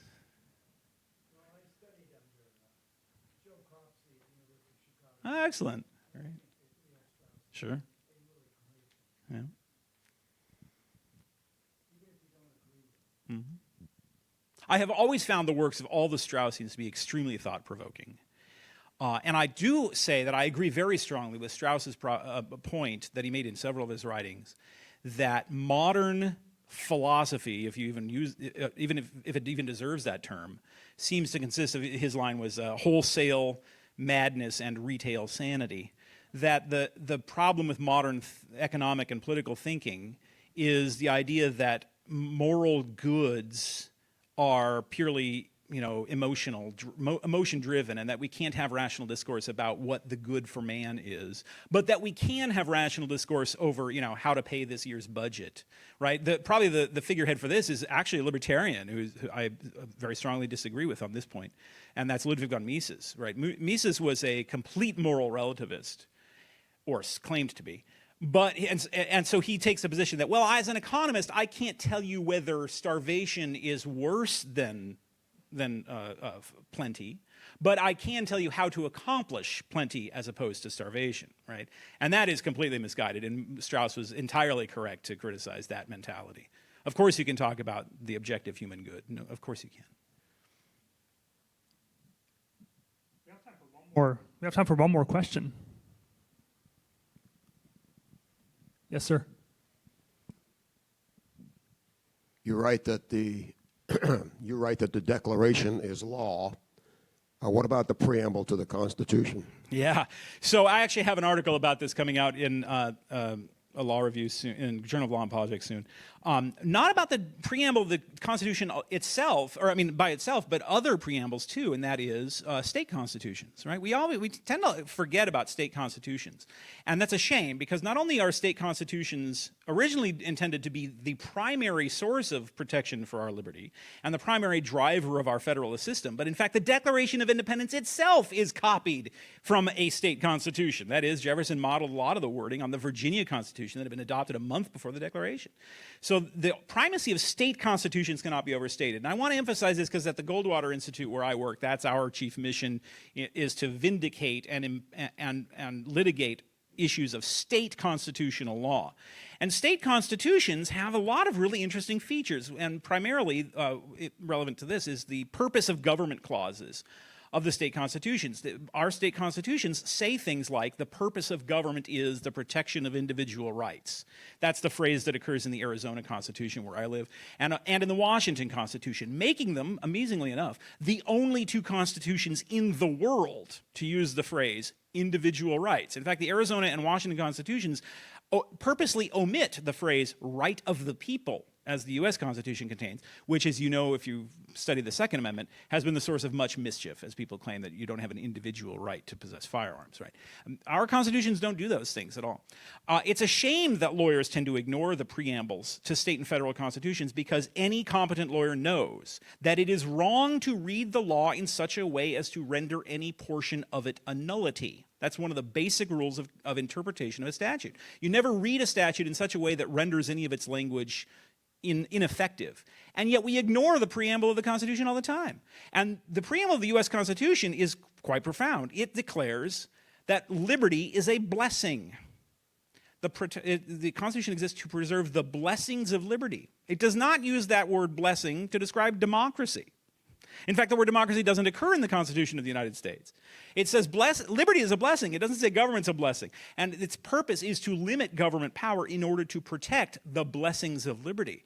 And so the role the Declaration and the preamble play in interpreting our Constitution is to give it that moral guidance. And this is a relevant issue today because you probably have heard all this talk about so-called common good constitutionalism. This is a new fad that's going on right now. This is the theory, and this is correct. This part of it is correct, that the Constitution is not a morally neutral framework for accomplishing whatever the people feel like accomplishing. That's true. Where the common good constitutionalist goes wrong is that they claim that the moral framework for our Constitution is the Catechism of the Catholic Church. That's not true.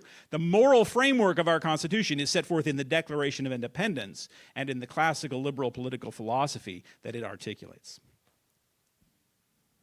Proclaiming Liberty will be published in 2 weeks. So get your advance copy right now, right outside this room. And please join me once again in thanking Mr. Sanford. Thank you. All right, well, welcome back. We're going to start back up with a discussion on America's constitutional system of government, on the happy topic of whether we are in a constitutional crisis, whether just as we hit a quarter of a millennium, it's all over. We have, of course, watched Congress grow somewhat feckless and supine.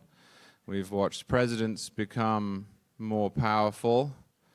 And we've watched the Supreme Court fill in the gaps. And the question before us today, does this mean America has drifted away from the system that the founders put in place? And if it has, how do we restore the balance? So joining me today, I have John Yoo, who, funny enough, I was actually in Texas with the last couple of days. Back in the early 2000s, when I was a teenager and the Bush administration was raising the ire of the British Broadcasting Corporation, John Yoo's face would occasionally appear on TV alongside people like Donald Rumsfeld and John Ashcroft. That's awesome. You never told me. No, I know. Before. But the implication was that you were deeply sinister and that you... I believe everything I see on the BBC. Yeah. But if you had told me sinister. at that point that 20 or so years later, John Yoo would be following me around the country. Last night we were in Texas, now we're in Florida. I think I'd have been pretty alarmed. I think the Patriot Act had gone way too far. But anyway, John Yoo, as well as being a friend, is the Emanuel Heller Professor of Law at the University of California, Berkeley, distinguished visiting scholar at the School of Civic Leadership, and a senior research fellow at the Civitas Institute at the University of Texas at Austin. His scholarship focuses on the American founding, the Constitution, constitutional law, and the Supreme Court. Also welcome Ryan Owens, professor and director of the Florida Institute on Governance and Civics at Florida State University. His research centers on law and courts, American political institutions, the U.S. Supreme Court, the courts of appeals, and judicial behavior. Please join me in warmly welcoming both of them.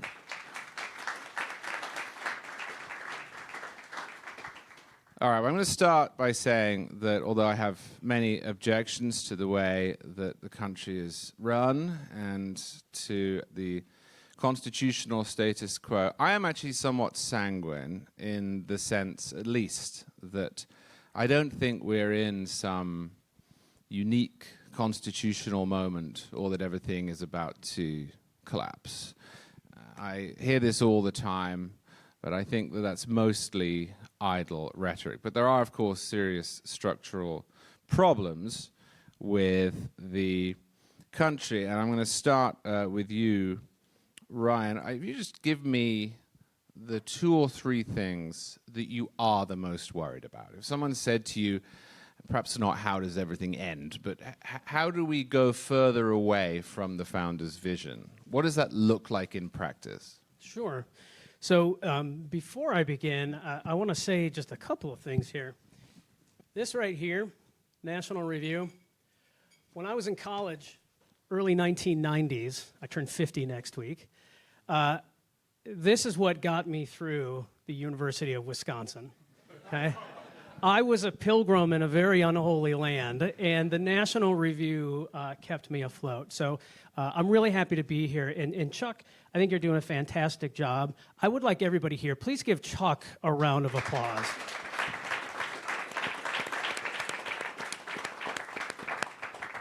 So as the director of the Institute for Governance and Civics, I look out at what I see at the university. I look out at what I see across the country. And certainly we have a leadership deficit in the country today. We have a civic deficit in the country today, and those worry me. Those are somewhat manageable, right? If we can focus on K-12, we can focus on higher education, we can rectify some of these problems.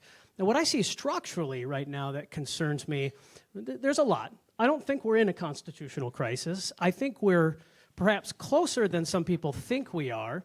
But what I look at right now are 2 major issues that on the horizon I think could be troublesome and particularly dangerous. One is Congress just not doing its job, right? Just not doing its job. And the second is this notion of horizontal federalism. So I'm reminded, when we talk about horizontal federalism, I'm reminded of this story of a little kid who's sitting there in front of a store eating a bunch of candy.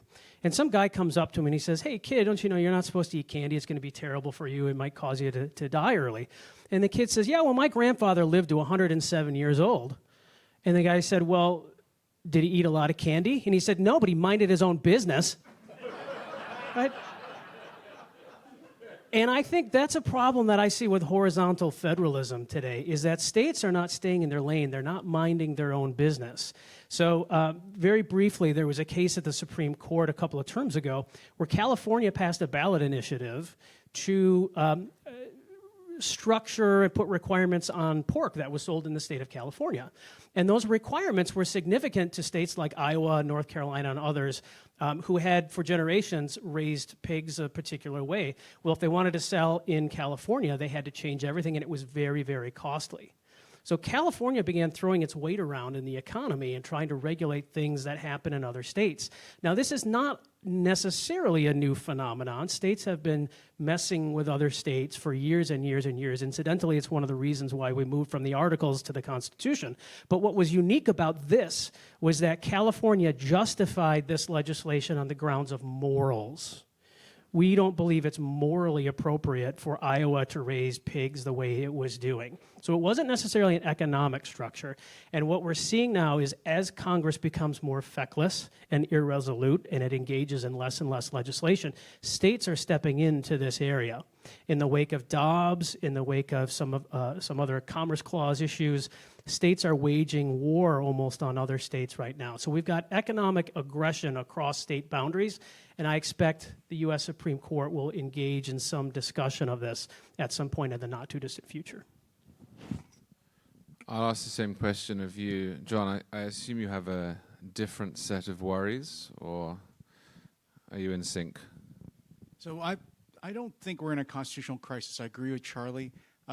Before I answer the question, let me also thank National Review. It was so nice to see some of you who, you met my mom on a cruise years ago, and you came up and said, "Where's your mom?" She's listening. I mean, I'm sure she's going to listen in, but I really miss the National Review cruises, and this is kind of like a half-day cruise, right? Except, and like whole of Florida is like a cruise ship, isn't it? It just doesn't move in the ocean. So really great to be here, and it's really great to be with my friend Charlie. So like your story, my immigrant mom from Korea, I don't know why, I think she's like other immigrants I've met in America who realize that the Americans really feel inferior to the English.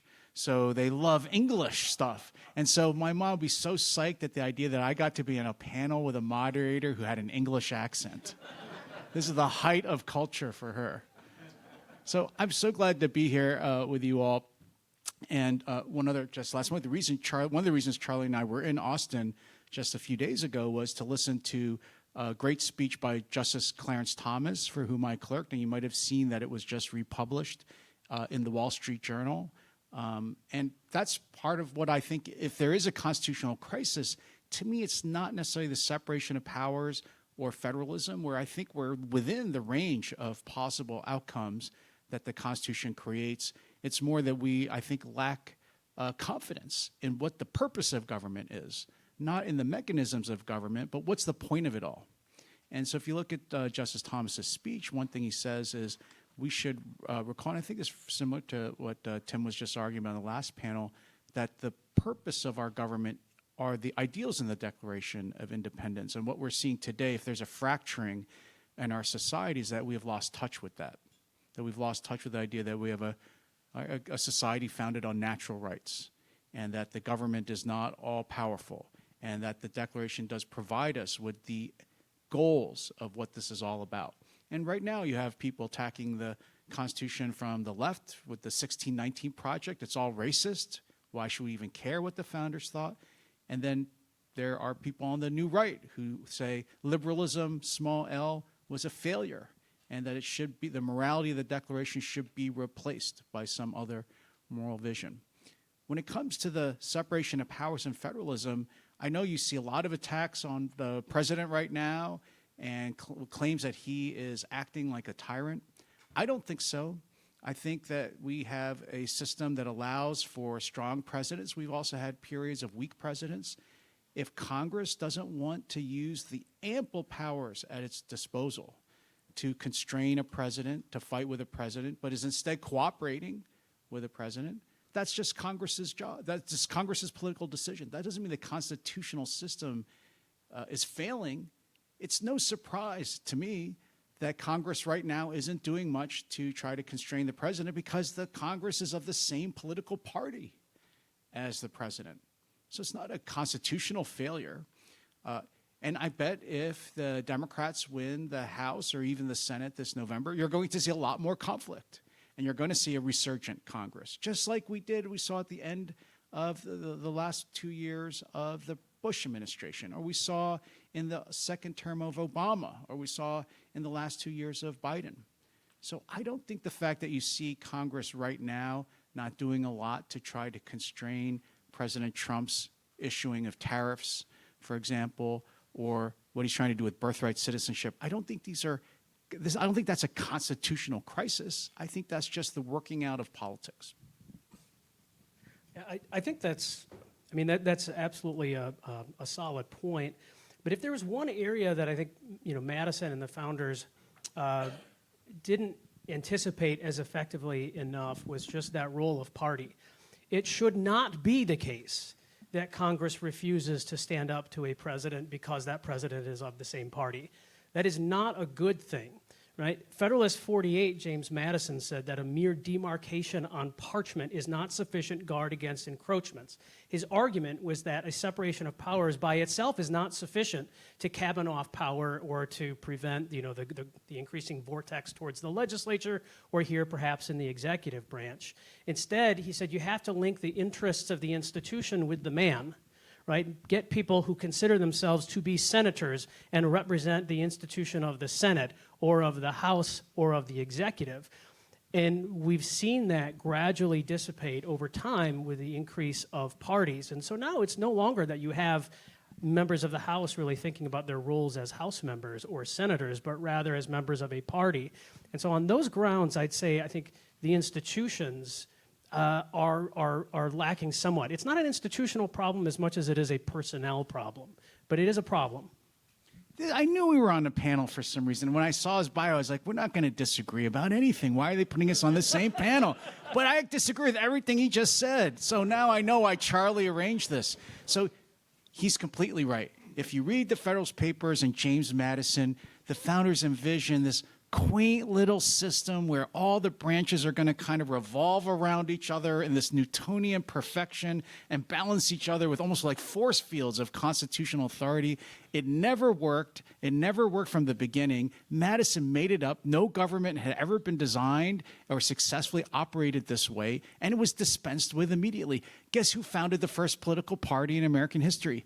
James Madison and Thomas Jefferson, because they opposed Washington's decision to remain neutral on the French Revolution. So it never worked from the very beginning. And so what I would say what happened instead of this sort of beautiful but totally impractical system of checks and balances is that we instead have, and this is the kind of presidency we have, and I think this is the kind of Congress and court we have now and have had for many years, is instead the function of those branches.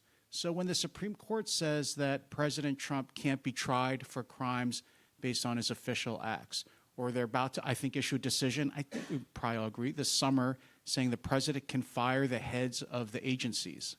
It's because the court has said the particular function of the president is to carry out the executive power, and so everyone within the executive branch must be subordinate to him. Congress, no matter what checks and balances exist, should never be able to interfere with the way the executive branch is designed and the way the president has that kind of relationship, or you're not going to have a functioning presidency. And I think that kind of, not checks and balances, but more focus on effectiveness, this Hamiltonian vision of the Constitution is what has prevailed for most of our history. And I just think that's the working out of our Constitution in real life. But John, let me push you on this then. When would it be a problem? I mean, one of the lines that I think all agree shouldn't be crossed is for a president to ignore a court order. I'm not so sure about that.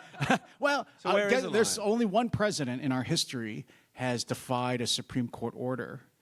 Guess who it was? No, it's Abraham Lincoln. Come on. Whenever you get asked a question, the answer is Abraham Lincoln. Joe Biden, no, actually Biden obeyed. I mean, he wasn't really capable of reading the judicial opinions, but people told him you can't do that. He wouldn't do it. No, so and it was at the start of the Civil War. The Supreme Court, the Chief Justice of the United States, Roger Taney, said release Confederate prisoners because a civil war is not really a war. Does this sound familiar, by the way, Damon? And so the president said, no, we're at war with the Confederacy. I'm not releasing them. And he ignored them. And he ignored them on this point for 2 years. And then the Congress passed something called the Habeas Corpus Act of 1863. And you know what Lincoln did? He continued to keep them all in prison. He ignored the Congress, too, because he said, we're at war with the Confederacy. So I don't agree that it's a collapse if a president were to consider not obeying a Supreme Court opinion. But I will say Trump has obeyed all the Supreme Court opinions. You know, all these claims you see in the media, when Trump lost a tariff case, the tariffs under that law terminated, and now he's trying to find some other law to do it. But when he's lost immigration cases, he's obeyed those decisions to release those aliens. I don't think he's anywhere close yet to defying a Supreme Court order. So Ryan, you, like John at the University of Texas, you at FSU, you're involved in organizations that are within academia, but that are implicitly critical of the status quo. And I wonder if you think that the public and the students you see have a sufficiently solid grasp of what the Constitution is for us to survive. That's the other half of this, right? We talk about the court, we talk about Congress, we talk about the president. Those are people who are in power. But most of the criticisms that we're making are at least tacitly approved by the public. The public doesn't seem to be up in arms about it, at least not directly. So do you think this is an educational problem, or is that just something right-wingers like me like to say? Well, it could be both. I do think that we have a real problem on our hands right here. I mean, so I am curious, right? There are a lot of people here who either could be in college, recently graduated, have family members, grandkids who are going. How many of you are satisfied with the state of higher education in the country today? Yeah, that's about what I expected to see. We've got a real problem on our hands with higher education. When I was at the University of Wisconsin, I did an analysis of political donations to see what percentage of the faculty donated to Republicans or Democrats. 99.2% of all dollars went to left-wing causes from faculty donations. Now at FSU, it's not quite that bad.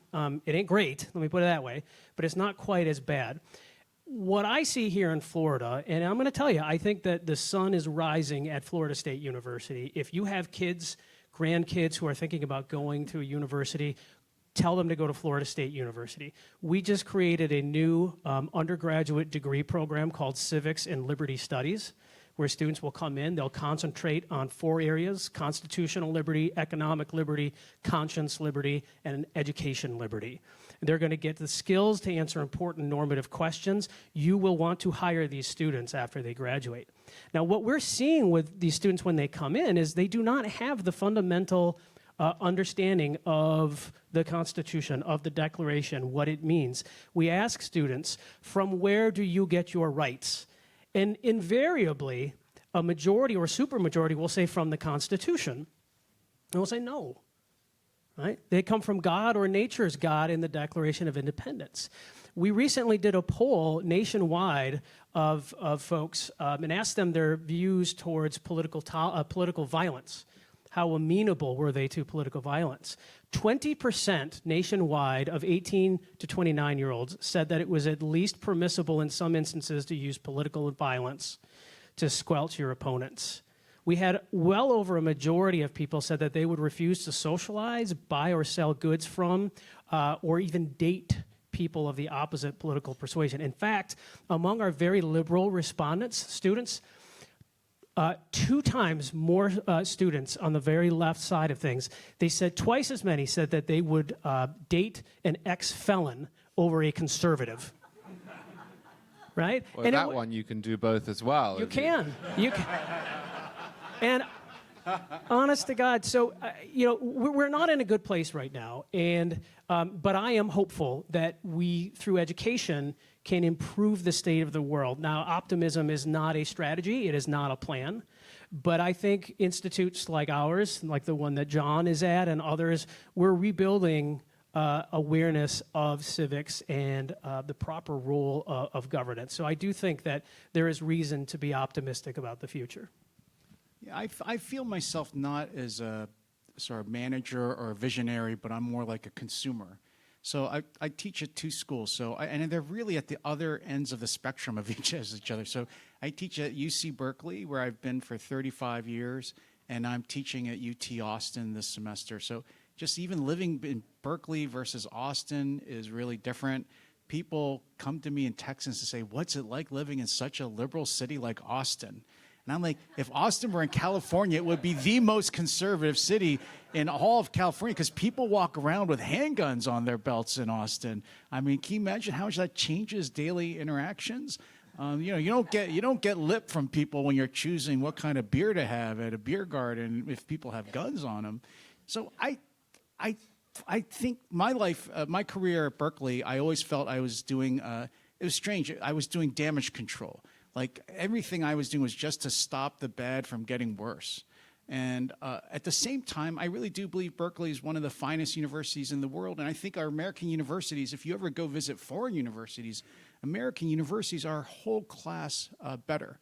I think a lot of universities in places like Italy and Germany and Spain would be no better than what we consider community colleges here. So there's a paradox to it. We have the finest universities in the world by far. It's not even close. But at the same time, there is this internal rot that we've allowed to occur over the last half century. I agree. I think the answer used to be we would try to get departments to hire a conservative. So I'm like the only conservative at the Berkeley Law School, maybe the whole university. I don't know. I don't find any other ones to talk to compare notes. So maybe I'm the only one. I don't think that approach worked. There are whole departments at Berkeley that have no conservatives. I have a friend who's an English professor, and I said, are there any conservatives in your department? He said, we would never hire a conservative. And I said, why not? And he said, because conservatives just defend the status quo, and the purpose of being a professor is to criticize the way things are. So you could not have a good professor who is conservative. That was just the way they think. So I think the better answer is what we're doing in Florida and Texas is you just have to create a whole new school, which is just going to be conservative. And that one will compete with the other departments which are just wholly liberal, and they will never add any significant conservatives to any of those other departments. So I think that's the future. And it might fail, and then I don't know what you do if those departments, these new schools fail. All right, so I showed my hand at the beginning. I said I'm relatively sanguine. You presented some criticisms of the status quo, which shows you actually could do well in academia, so that's good for you. Yeah, I'm preparing his office at Berkeley right now. Good luck. Right next to the Chick-fil-A we're going to eventually open. But overall, would you say you're optimistic or pessimistic? And if so, over what time scale about the future of the country? I am incredibly optimistic about the future of the country. I know it looks bleak, but the students that I see every day are yearning for something different. They want to be exposed to other ideas. I tell folks when they come in, like, if you're part of the IGC, if you're working with us, I guarantee you, we're going to expose you to views that you agree with and views that you disagree with, because that's how we get better. It's about student success. And we find students coming to us saying, this is what we want. So I think we're headed in the right direction. Our institutions are strong. We are founded on principles that have stood the test of time. Every now and again, the United States goes through these fits or these temper tantrums where we try to figure out a better solution. And inevitably, we find out that there are no better solutions, that self-government, self-rule is the only feasible alternative forward. The problem, however, is that it requires constant vigilance. And so what we need to do is offer tools to people to become vigilant, to understand what it means to be deputized or baptized in liberty. And so, as we provide them education and move forward with it, I'm sanguine on this. The other thing I will say is that thank God for the Supreme Court. If we did not have that break right now on some of the institutions, I think we would have considerable problems. But through things like the major questions doctrine, the court now hopefully pushing back on the non-delegation nonsense that we have that has been characterized since the 1920s in constitutional law, we are starting to ask the right questions again and really reevaluating what does it mean to be an American? What does it mean to have a functioning separation of powers? Those are discussions worth having. The fact that we are having them on such a grand level these days is a good sign. It's like every political scientist wants to be a law professor, and I'm a law professor. I want to really be a political scientist. So my view, I think I would take a different view. I'm optimistic about the country when you compare it to all the other countries in the world. When you compare it to our history, I wonder whether we are on the cusp of some kind of revolution. Not like an American revolution, but our country has gone through these smaller revolutions periodically where one political system just gets replaced by a totally new kind of politics. And so just identify some Jefferson replacing the Federalists. Probably one of the biggest ones was Jackson, who I know President Trump likes to compare himself to. Lincoln, FDR, and then people argue about whether Reagan, I do think Reagan was a revolution too. And these moments are characterized when you had this old system of doing things that just becomes sclerotic, inefficient, and the American people eventually get sick of it. They throw it out and they replace it with something else. And sometimes those replacements aren't great. Like the New Deal, I think, replaced a long period of, I think, very successful government and replaced it with this kind of foreign, technocratic, Germanic system of the administrative state, which we all know and love, right? But that is the world. We're still living through that period. We're still living with all those New Deal institutions, if you think about it. The world we live in is Woodrow Wilson and FDR's world in many ways. So if you read liberals, what they're saying about Trump is he just represents populist anger at the disruptions from globalization. And when you have economic change, you see populism, and it's usually right-wing and bad. But I don't know if that's the case. You could also say Trump, what he represents is he's a pivot point. Look, I'm sure he doesn't think about it this way. I'm sure he's never heard of all these other moments. They probably told him Jackson likes Diet Coke, and that's why his portrait is on the wall. But it's not like he's thinking he's this kind of moment of constitutional change. But they do happen periodically, and some of the things you're seeing today might be a sign that we are on the cusp of one of those revolutions where we may toss out the New Deal system and all these institutions and replace them with something that's we don't know what it'll look like. Nobody knew at these moments that I described what the next world was going to look like. But I do feel like we're in that kind of process right now. All right, I think we have time for a few questions. We have a microphone. Oh, sure. All right, we'll come to you second. We'll go there first. Sure. You said, Professor, thank God for the Supreme Court.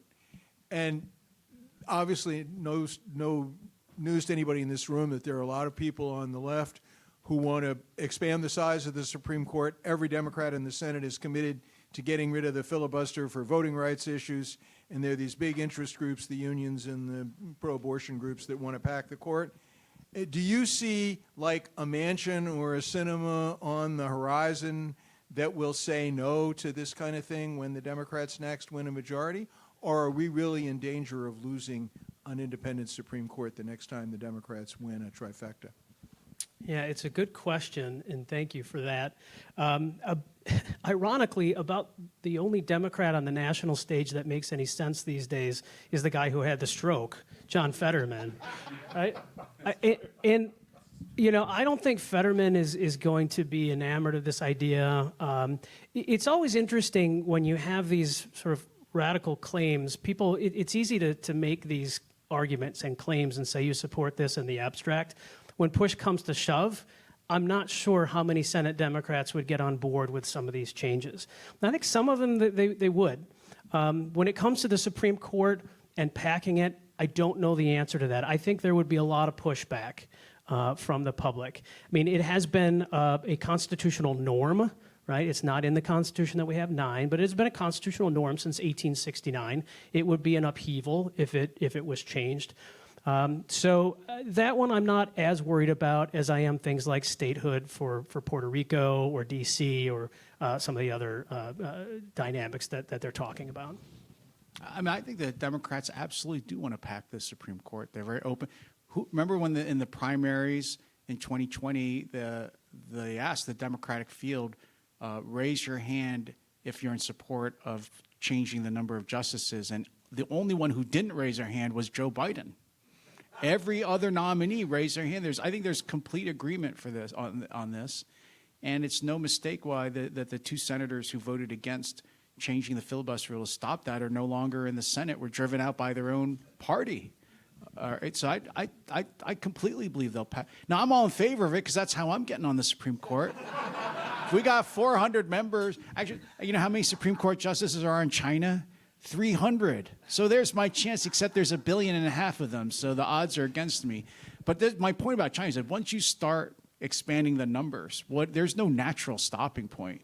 And other countries have large Supreme Courts. So once you step, it's not going to be because when J.D. Vance gets in after Elizabeth Warren, he'll make it 15, right? Like there's not, because that's the way.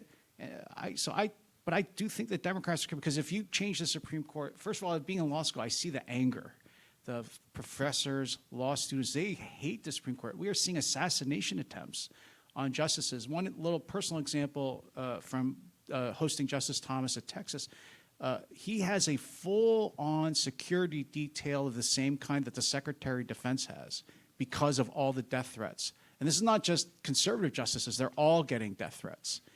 So there's this level of hate against the court that I've never seen in my lifetime. And so it's not a surprise to me that there is this, I think, really strong desire on the part of the left to destroy the court as an independent institution, and the way to do it would be to change the numbers. All right, this gentleman first, and then Dan, do you have a question? My question is actually just about the Supreme Court. Okay, well, we'll just do this gentleman first, then we'll come back. Oh, but he has an English accent, so he has to go first, because he must be smarter. I'm not a lawyer. Could you two gentlemen define constitutional crisis? Well, actually, I wrote a piece saying there is no definition, and it's an overused term. I really did. In NAR, actually, I wrote it right when Trump took office, because immediately before he'd done anything, people said we're in a constitutional crisis because Trump got reelected. Yeah. Yeah. No. So the last one people seem to agree on would have been Watergate and Richard Nixon. And you compare to Trump, and there's no comparison. We're not going through anything, I think. We don't have the CIA and the NSA colluding with the president to wiretap the opposition party, right? That's, if you think of the fundamental wrong of Watergate, it was that. I don't think we're anywhere close to the upheaval of Watergate. And the defect was that after Watergate, I think Congress passed so many laws that burdened down the executive branch, it led to a real period of weakness where we could not rescue a few hostages in Tehran, right? Where the presidency was so damaged by Watergate, it took decades to, I think, restore the right constitutional authority in the presidency because of it. So I think we actually overreact to false claims of constitutional crisis. You have a definition? Yeah, I agree with that, but I'd say the people who oftentimes are talking about constitutional crises are using that language itself to try to undermine the Constitution. So if you put crisis after it, then all of a sudden you think constitutional, crisis, it must be a bad thing. So this is one of the shell games with language that folks on the left like to use. I'll tell you what would be a crisis, is if the left did control all three branches and they broke the filibuster and they packed the court and then declared a national climate change emergency. Now, I'm serious, because then if you did that, that would allow you to control the entire economy, right? Everybody's, and I'm not making it up, you just read what they say and what they write about in their reports and their proposals. They would want to control every human being's use of every kilowatt of electricity in the country. That would be a constitutional crisis when the power of the government was so great that it would control how you go to school, what you do, every piece of power that you use and how you get it. That, I think, then that's a constitutional crisis in my mind. All right, we have just 1 minute left. So, Dan, did you want to ask your Supreme Court question? Very short one, yes. Is it feasible to amend the Constitution to fix the numbers? You could do it statutorily. Well, yeah. Yes. All right. Well, very quickly. Yeah, I'm going to assume John's question to you, John, is a practical question. I assume that you and most everybody here sees that a two-tier justice system is one of our biggest problems in our country. So I'd like to ask you, what Can I do his move and say, what do you mean by two-tier justice system? Well, we have,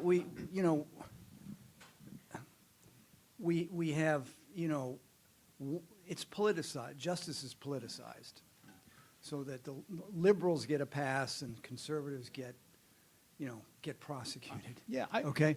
Yeah. So we all know what it is. I So think what, that's true when it came to the mm-hmm. president. I Yeah. don't know if that's true generally throughout Well, society.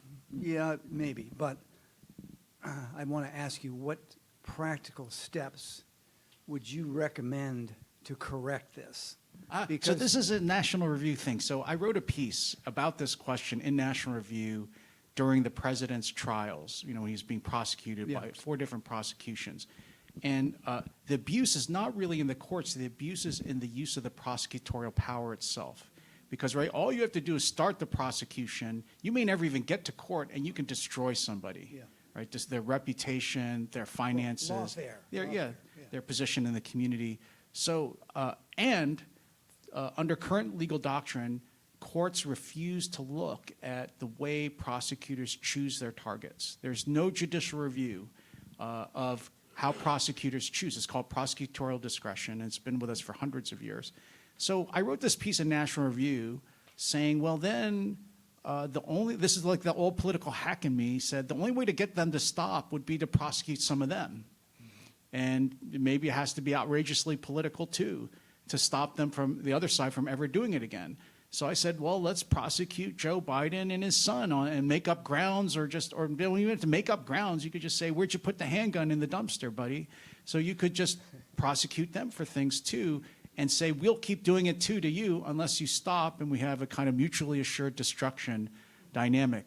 So I was told that President Trump loves this article. I don't know why he would like that article so much, but I was told that, like, and like Trump doesn't read on the internet, so like he has them printed out, and and so yeah, I got reports from friends saying, oh, President Trump loves this article you wrote about prosecuting the other side. I was like, really? I wouldn't understand why he would like that so much. So. Just, you asked what practically we could do to help protect against things like this. 2 things you can do. 1, you can invest in and support National Review and the Institute for Governance and Civics at Florida State University. All right. On that plug, join me in thanking John Yoo and Ryan Owens.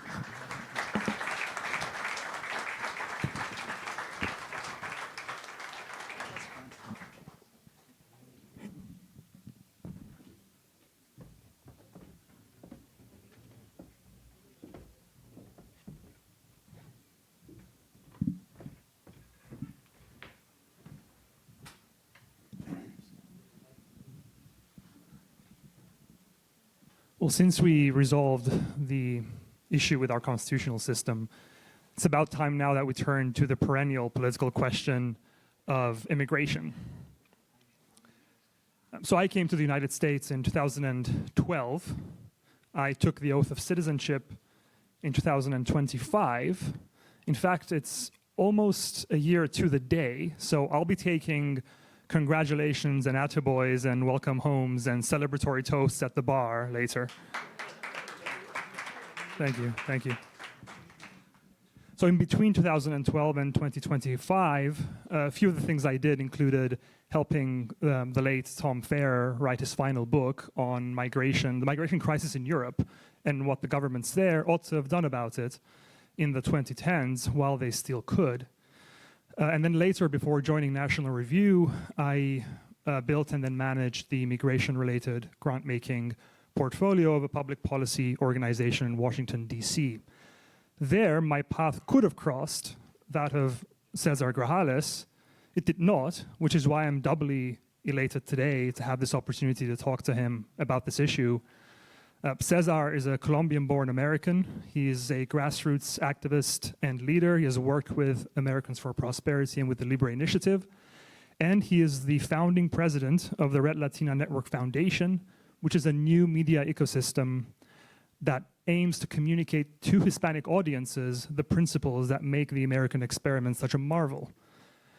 Please welcome, join me please in welcoming Cesar to the stage.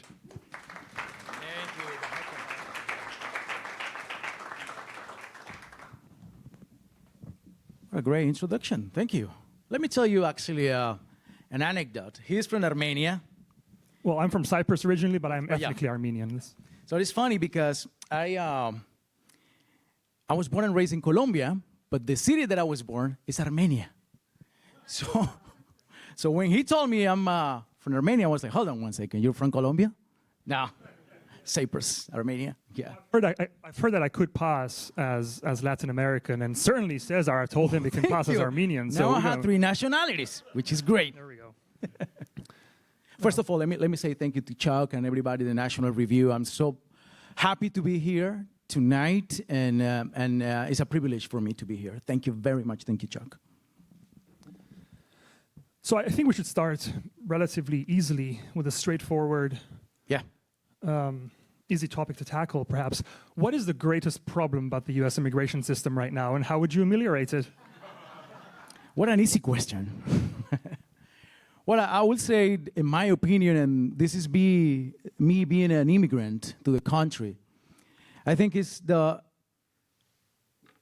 interpretation of the laws that already exist in the system. I think that the lack of clarity, in my opinion, I think what this administration is doing is bringing more common sense to those laws. But I think what happened with the previous administration created a lot of chaos in the system. And to me, every new administration kind of reinterpreting the laws that already exist are the biggest, I would say, challenge and actually potential danger to the immigration system.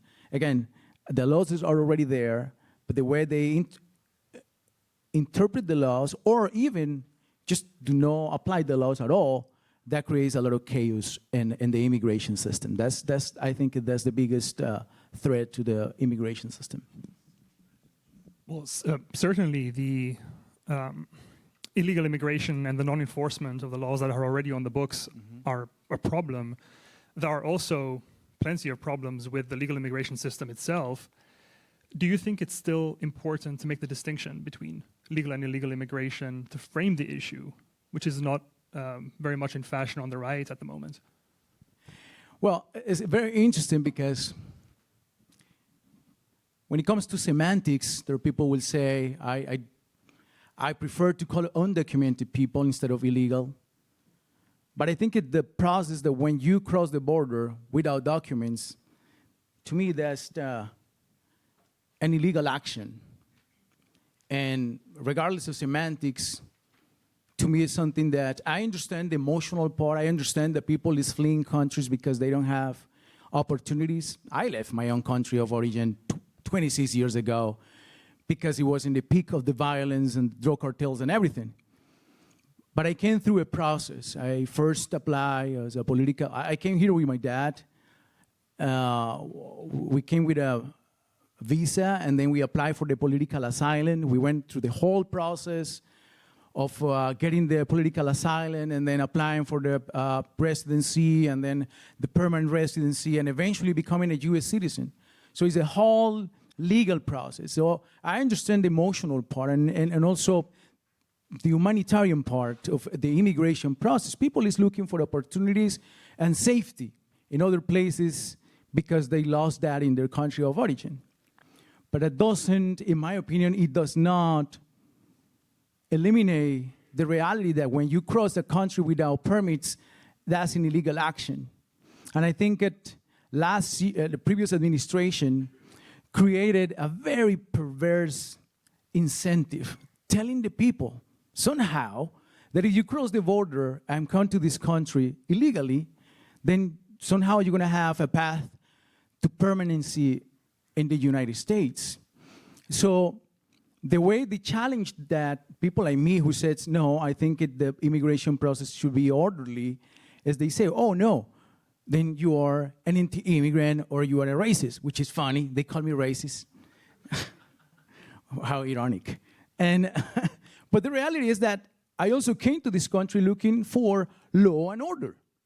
The law and order that you don't have in a country of origin. So if you break those laws, if you give a pass to millions of people to come to the country without the legal process, then you are incentivizing a very perverse process, because also you contribute to the mafias that are making money out of necessity of the people in many other countries. When they cross the border, they call it coyotes or smugglers, human smugglers. And if you had a country that do not enforce those laws and then are afraid, a party that is afraid to call an illegal action illegal, which obviously you are, in my opinion, also creating the path to continue breaking the laws. Since I'm the literary editor of National Review, I wouldn't be doing my duty if I didn't recommend a book. It just came to mind, given what Cesar described. Lionel Shriver's latest novel is called A Better Life, came out in February.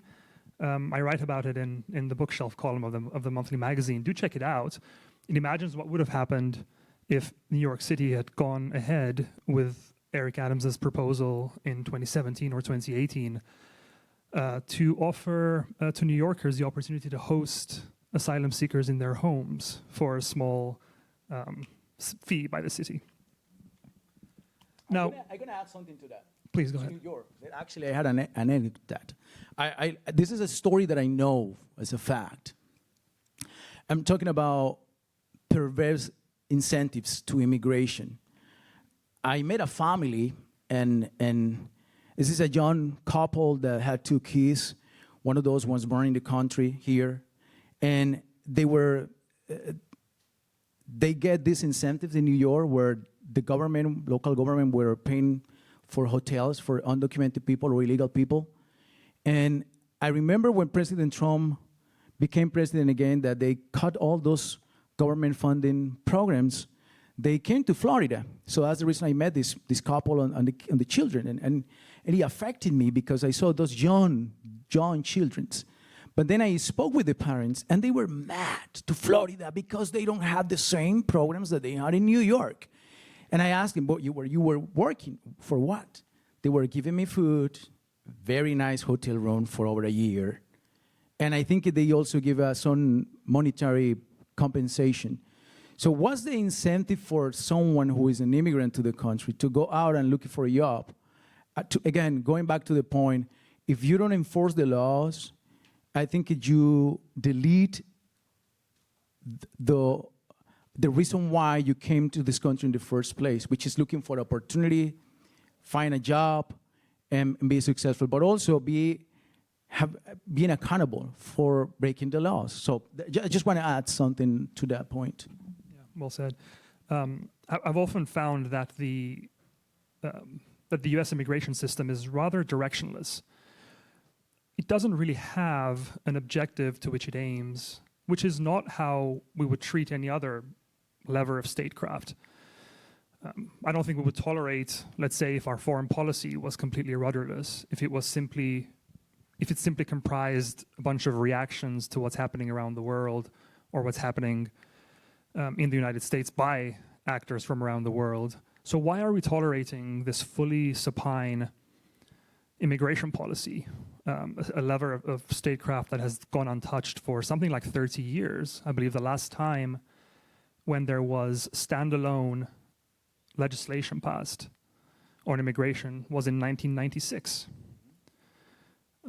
I don't think I had internet in 1996. Well, I wasn't allowed on it, certainly. I was 4 years old. 1996, yes. What do you think the purpose of an immigration system should be to begin with? Can we start from the fundamentals and then see if we can build from that something that makes sense? Well, in my opinion, I think the first thing that an immigration system should have is security at the border. I think every country needs to secure their borders, and every single legislation that is focused on immigration should include security as a priority. I think that's essential. I think it's actually the role of the government. One of the roles of the government is to protect their people, the borders, and everything. So any immigration bill has to have security at the top. And then also make it easy for companies to, if they need the talent and they don't find it in the country, so try to hire those people in the places that they can find. But also be very strong on the people who cross the border without, again, going back to the point, any documents. I think when you don't enforce that law, you incentivize for people to continue doing it, crossing the border without documents. And I think it's dangerous for national security, but also embrace, in my opinion, the economy. There is actually a new study, very interesting, that a young doctor from he just became an economy doctor yesterday. You probably, some of you know him, Daniel DiMartino from the Manhattan Institute. He did a fantastic research on immigration and also tied to the economic benefits. And then one of the arguments that he used is that we need to refocus the immigration process in people who has high skills. And I do agree with that.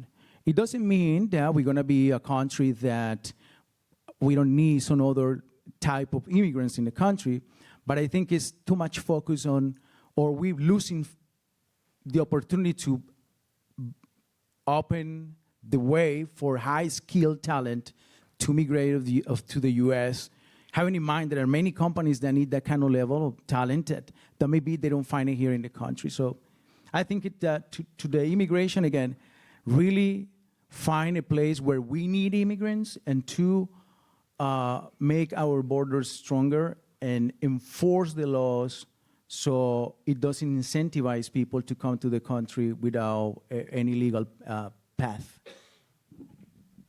It's probably worth reiterating here that the 2/3, if not 3/4, depending on the year, of the immigrants who are admitted to the United States every year, the permanent residents, come here on a family basis.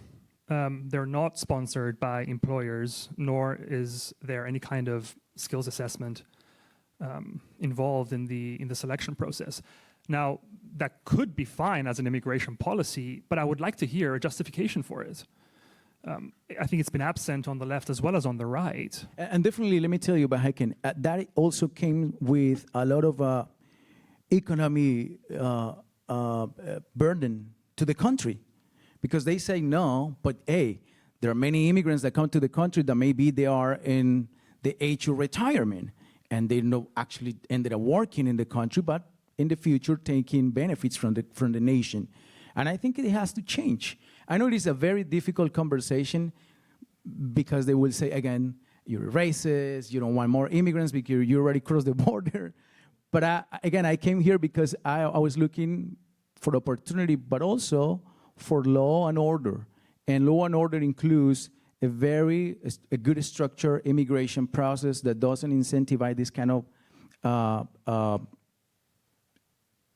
perverse incentives, like, you know what, I'm gonna migrate to the US and spend the last years of my life there, they're gonna give me some benefits, because it ended up being an economic burden for the nation. I don't think that's healthy for any nation.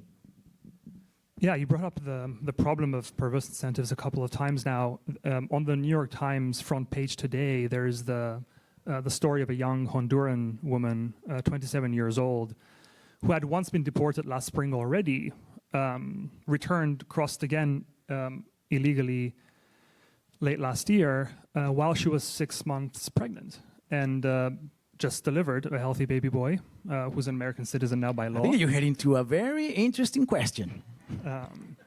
Well, before we get it's to a very hot topic now in the country. Well, and this is these are the topics that ought to be discussed, because ultimately, you know, immigration policy isn't a matter of economic wonkery. It's a cultural issue that affects individuals, countless individuals. One can't blame a woman such as this one for wishing that her offspring have a better life. Should I repeat Lionel Shriver's novel's title? But clearly, as you said, there is a problem here with the incentives. What's wrong specifically with our asylum and our refugee policies? You have some firsthand experience with that process, at least your parents have. Clearly it's antiquated, but is there any way, any obvious way of improving it, do you think? So the previous administration, somehow they let the people know in many other countries that if you come to the United States and you apply for political asylum, somehow you're gonna get the political asylum granted. And that was false. And that is exactly what it created this backlog in the political asylum process. There were not enough judges to process that kind of applications. But also, again, incentivize people to tell lies about why they came into this country in the first place. Many people said that they were applying for political asylum here because they were persecuted in the country of origin, which was false, many of those stories. Long story short, this is a fact. Over 90% of the cases that were applied for political asylum in the past 4 years, none of them qualify for political asylum. So I think the system in the political asylum was, in my opinion, because I went through it, correct. But I think the previous administration and some other administration that had allowed this to anybody apply without really a strong case, create this grown idea that just because you got here, somehow you are, or either the country has to take you because you just said at the border, I'm applying for political asylum, which is you have to have a strong case for that. And then people is confusing economic refugees with political asylum. So I'm glad that this administration is clarifying again that. I think it relocating judges to process those cases faster. It also shows to many other countries and people who thought that just coming here and applying or saying at the border or to the CBP officer, I'm applying for political asylum, then they're gonna have a political asylum granted. I think this administration is, again, bringing back the common sense to that topic. Again, in my opinion, any type of law that is going to be presented in the Congress and Senate to improve the immigration system has to clarify those topics, but also enforce the laws and make people in other countries to see that if you do not qualify for any legal path to stay in the nation, you're gonna get removed from the nation very quickly.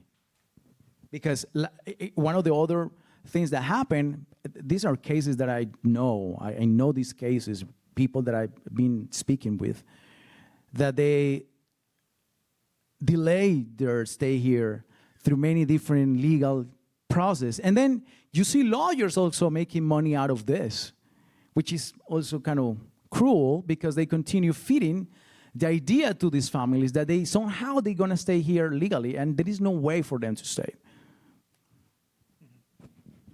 I'm glad that you brought up the issue of the enforcement of the law a couple of times now. We often talk about the limits of governments because we happen to live in a country that, well, with a government that tends to overreach, that tends to go where it's not needed or wanted.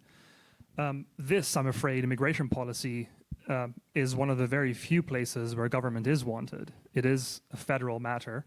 The states can't do anything about it. And the purpose for the state's existence, the security of its population, obviously relates directly to the enforcement and the protection of its borders.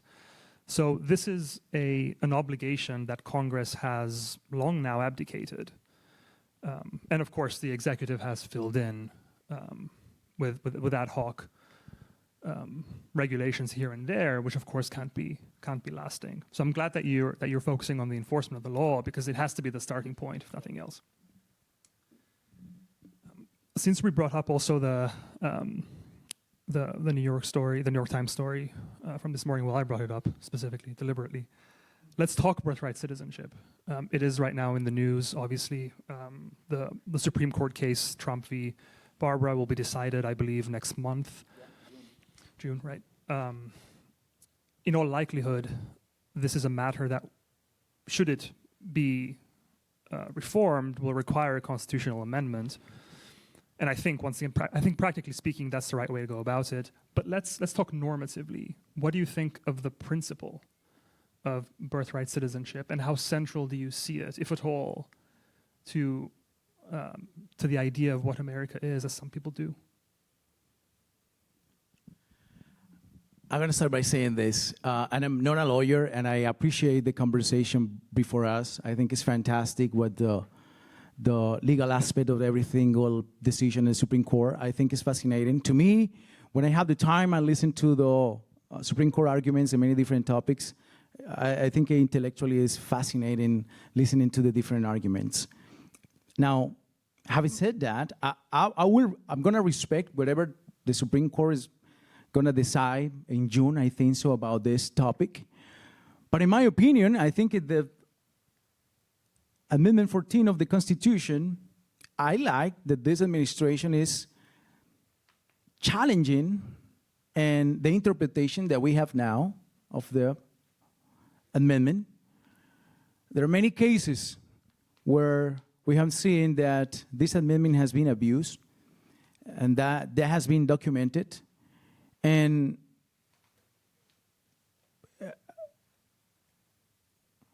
I know this argument was used during the hearing a few weeks ago.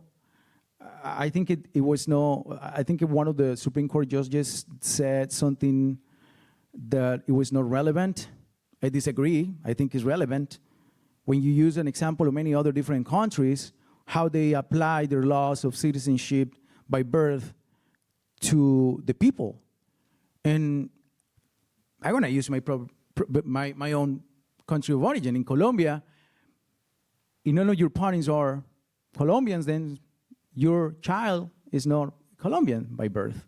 And then when you see the challenge here about the jurisdiction, and there is no clarity if it's geographically or political, and then it contradicts himself, because then he says, and my understanding is that whoever has a legal visa as a student, I think so, you can correct me if I'm wrong, if you had a student visa, if you had a child, I think it can be a U.S. citizen. But then you see the people who are representing another country and embassies, then, and I understand that's the treaty that they have, but how then is someone that parents doesn't have any document, they are in the same location, same country, then that child is a U.S. citizen? To me, it contradicts a lot, which is the 14th Amendment. So that's the reason why I'm happy that they are now revising that interpretation. I don't know what is going to happen. Whatever happens, I respect that. But I think there are many cases where people is abusing that. And being a U.S. citizen, to me, I think the Secretary of State is using a word that we should use more, and being in this country is a privilege. Even if you're born to this country, you're born with a lot of privileges, and there are many people abusing that precisely. One of the biggest cases that you can find in internet is what happened in I think the name of the island is Sepien, which is close to China, where people were from 2010 to 2018 traveling to that island just to have kids and come back to China. And then, to me, it's because there is no clarity on that. And I like that this administration is challenging that. I like it.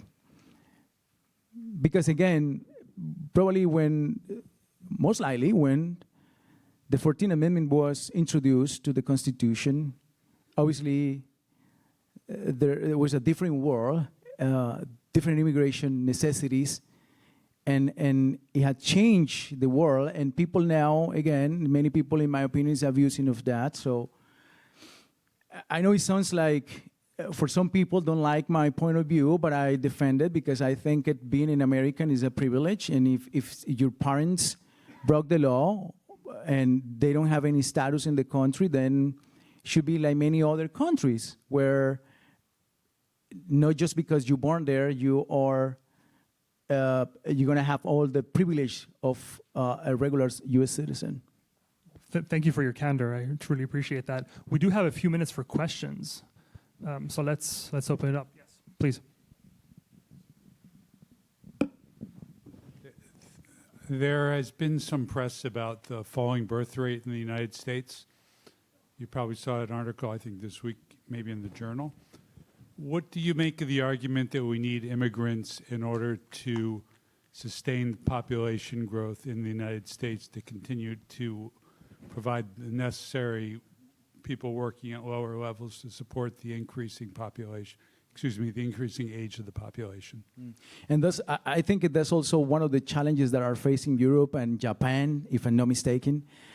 I will say this, let me go back to the point of open or facilitate for high-skilled talent to move to the country. I think that's important. But two, I think as a society, we need to reinstilling in our community and our people and in the young generation that having kids is important. I think the conversation starts in our country. Motivate the people to raise a family, which is something great, something important. I think it's not only bringing more immigrants, but actually change the narrative in our nation. I think there are many parties saying that it's okay if you live alone the rest of your life, or you have, instead of a partner, a wife, or a husband, just a pet, something like that. So I think society has to go back to be what it used to be America back in the 60s and the 70s. It's not just a matter of open the door to bring more people, but actually go back to that original old America that was focused on having a family and raise a family and the value of summer jobs. I don't know, but I haven't seen the summer job. Like, what happened with the summer job, by the way? Is it me? Or is nobody cares about summer jobs anymore? What is the old America? So I think it has to be with the mentality going back to that principles that people like me came for, which is family values and strong America, strong families, and raising a family, buying a house, and being American. Not just only importing more people because nobody wants to have a child here anymore, young people. No, I don't think so. I think we need to bring back that mentality of the old American. That's my point of view. Thank you. I'm going to pretend that that cheap shot against my husky wasn't made. Yeah, you can have your dog and family too. And just one more quick point before we move on to the next question. There's also quite a bit of evidence that immigrants tend to assimilate quite rapidly, at least in this regard, to American culture. So second and third generation immigrants have birth rates comparable to those of the native born. So even if that were to be some kind of a desirable solution, which I don't think it is, I don't think it'd be viable. Yes, please. What do you think is the difference between immigrants and Americans into living into the American dream? To me, being American, I know for some people it's like you were born and raised in the U.S. To me, being an American is a way of life. Respecting the laws, hard work, discipline, respect your neighbor, go to church, make a better life, not only for you, but for your neighbors and for everybody. I think being an American is not only being born and raised in the country, but it's embrace the attitude of protecting this country, defending this nation. Let me tell you one thing I'm going to add to that. The reason Manny and I created Red Latina Network Foundation is precisely because there are many media outlets in Spanish, but every single of them, every single issue of this beautiful country is filtered by the left and telling in Spanish to our people. I'm tired of that. And that is the reason we built this. Summarizing, we're building what we're trying to build, we just started, is the the Daily Wire in Spanish. And we are creating a lot of shows, documentaries, miniseries, not only news, but the entertainment, because I think our community, our people, in my case, coming from the Latino community, is that always this idea of being American is kind of racist or they're against you. Oh, you came to this country looking for opportunity. The least that you can do is embrace the American attitude and become a real American. It's not about being born and raised in this country. It's your character, your love, your passion for the Constitution, for the founding fathers. Standing and saying thank you when you see a member of the military. They're risking their life to protect your freedoms. And if you had the age and you want to do it, also enlist in the army to defend those freedoms. So to me, again, being an American is not just being born and raised here, but embrace the attitude of the American spirit. Amen. I don't think anybody can top that.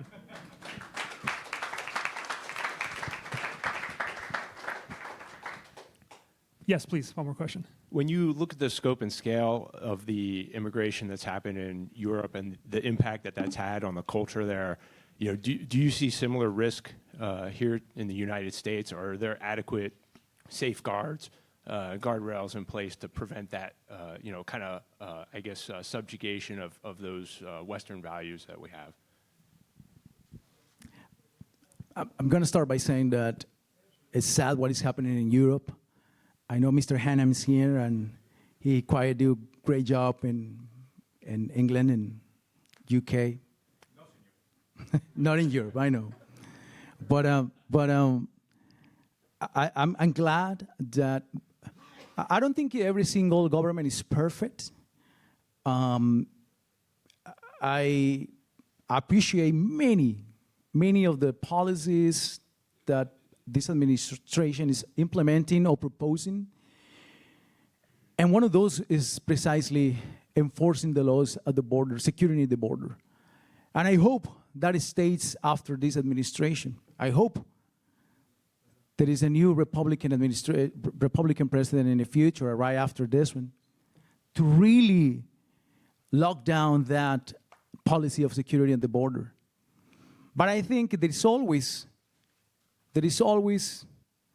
the threat of a new administration that will implement the same policies related to immigration that the previous administration has, Biden administration and Obama administration, because then it will be very difficult, especially there are many immigrants too that came to the country and they're not looking to assimilate to the nation, and we have to be very careful to that.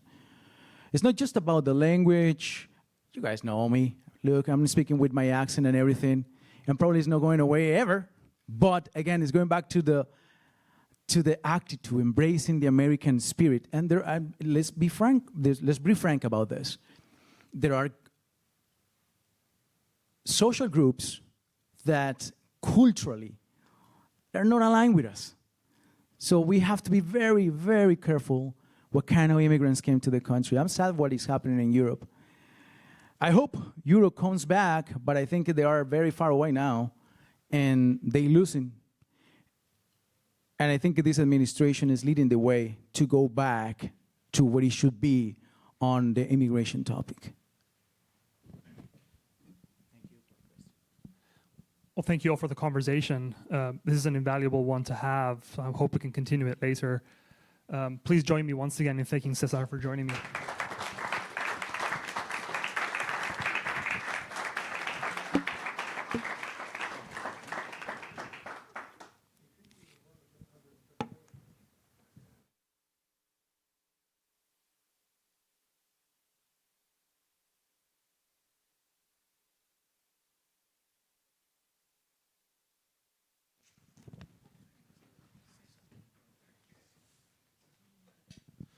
All right, thank you, Vahakin. And Cesar, I was remembering when you were talking about becoming an American, my friend, who's a Sri Lankan, or was a Sri Lankan, came from Sri Lanka. And we went to his citizenship ceremony. We were in the hall with all the other immigrants, a process I subsequently went through, put up his hand, tears, national anthem, and so forth. Then we got out back into the processing center for people who hadn't made it yet. I said, Kusal, how do you feel? He said, oh, I'm surrounded by immigrants. That's assimilation, very quickly as well. Anyhow, closing us out today is I've a got good to say, friend. there's no way that someone called Vahakan Muradian is not the head of some ducal house in Dune. You need to reconsider your policy on interstellar migration. I don't know what to say to that, Dan. I haven't read the book. Jack Butler would have thoughts, I think. Closing us out today is a good friend of National Review's and one of the most eloquent defenders of the Anglosphere's values. Many of you, of course, have followed Dan Hannan's work closely over the years. He served as a member of the European Parliament for 20 years for the Conservative Party, and then talked himself out of a job when he helped the United Kingdom leave the European Union. Eventually in 2020, the vote was 2016. Dan was one of the key figures and founders of the Vote Leave campaign. And in 2021, he took his seat in the House of Lords as Lord Hannan of Kingsclere. I think you're the only noble who's been on the stage today. He's an accomplished author and a long-time columnist for The Telegraph. Has written about Anglo-America, liberty, individual rights, principles, all that good stuff. You know what, I'm going to go through this, and I'm going to get on to that good stuff, Dan, because we all know who you are and how great you are. So please join me in welcoming Dan Hannan.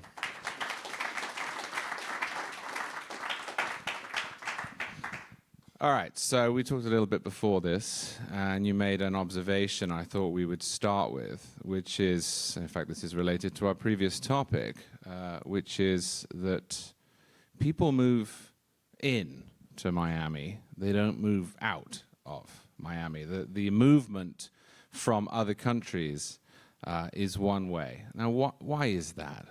Yes, it's a very interesting and underexplored question. So, exactly as with Cesar, you can probably tell by my accent that I'm also South American. I was born in Lima. Tengo el honor de haber nacido en Lima, Peru. And I am very struck by the fact that no Latin American politician has ever had a problem with migration the other way. There has yet to be a president of Mexico who has got elected saying, I'm going to build a wall and I'm going to get the gringos to pay for it. Right? Why is that?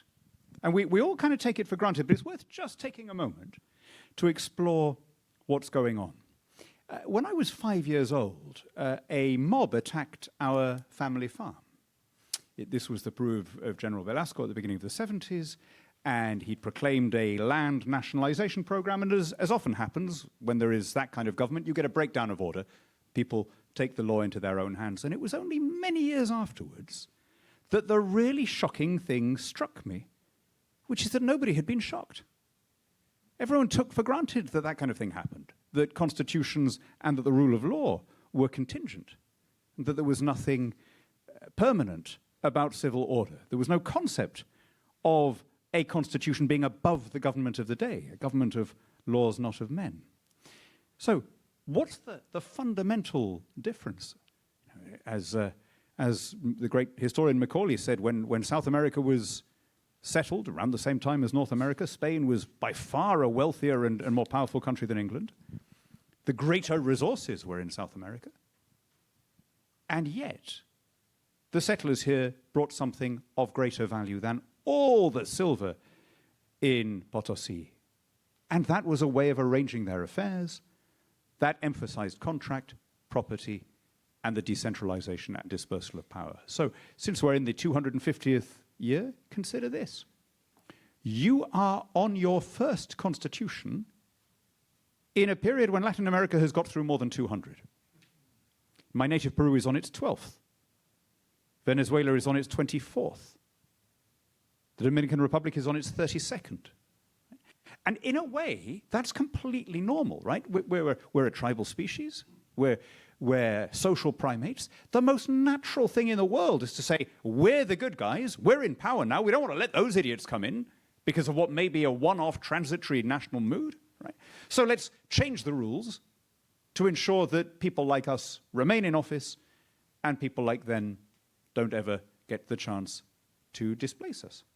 And so you have this tradition in Latin America of what Ian Vasquez at the Cato Institute calls constituciones desechables, disposable constitutions, because every government thinks that they have the supreme right to remake the law and refound the republic. Now, some of you will have worked out where I'm going with this. The US has been the exception. The US and a handful of other English-speaking democracies, and then more recently, countries in northwestern Europe. I tended to assume growing up that South America would eventually become more like the US. As it became wealthier and people became more literate and more educated, that it would kind of drift towards the rule of law and political pluralism and an open democracy. I'm not sure that's really happened. But are we seeing maybe a reversion to the mean here? Can you say with confidence that people are still more interested in process than in outcome? That they're still willing to accept an election result that goes against them?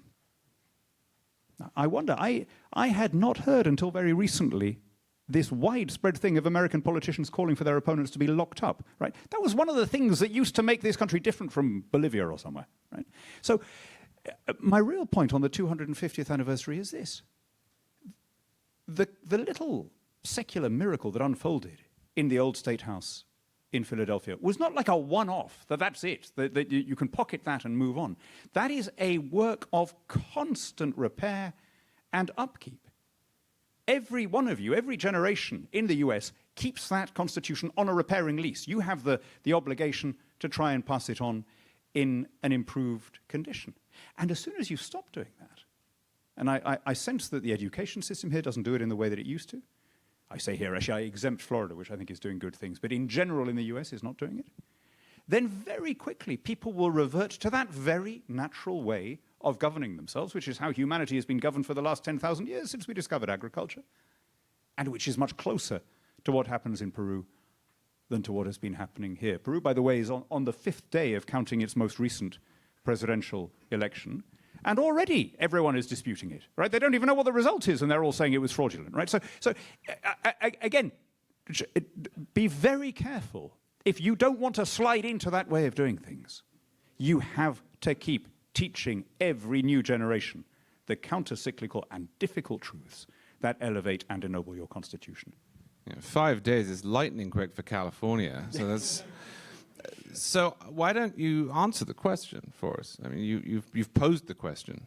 You've said, perhaps we could become like Bolivia. Are you actually worried about that? Yes. Yeah, I absolutely am. Nothing lasts forever, and permanence is the illusion of every age. What is, to me, incredible in a way, is not that we had the disputes of the 2020 election and the elevation of outcome over process. It's that we didn't have that for the previous 200 and a bit years. Right? You see, it's a quite extraordinary thing that people did manage to elevate the Constitution, to give this loyalty to this desiccated piece of parchment over the actual flesh and blood leader of their party, who they regarded as the good guy, as against the other idiot. Right? And it was an amazing thing for all those elections that people recognized that sometimes accepting the defeat still meant living in a happier and more prosperous country. But that requires constant education. And your schools and universities used to be quite good at doing that.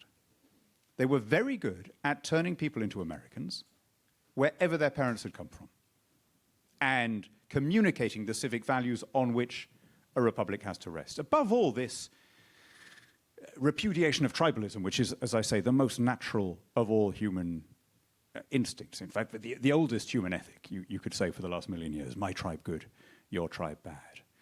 But as Thomas Sowell said, God bless him, he's still with us, as Thomas Sowell said, you cannot maintain an open society on the basis that 2 babies born on the same day arrive in this world with a string of pre-existing grievances against each other.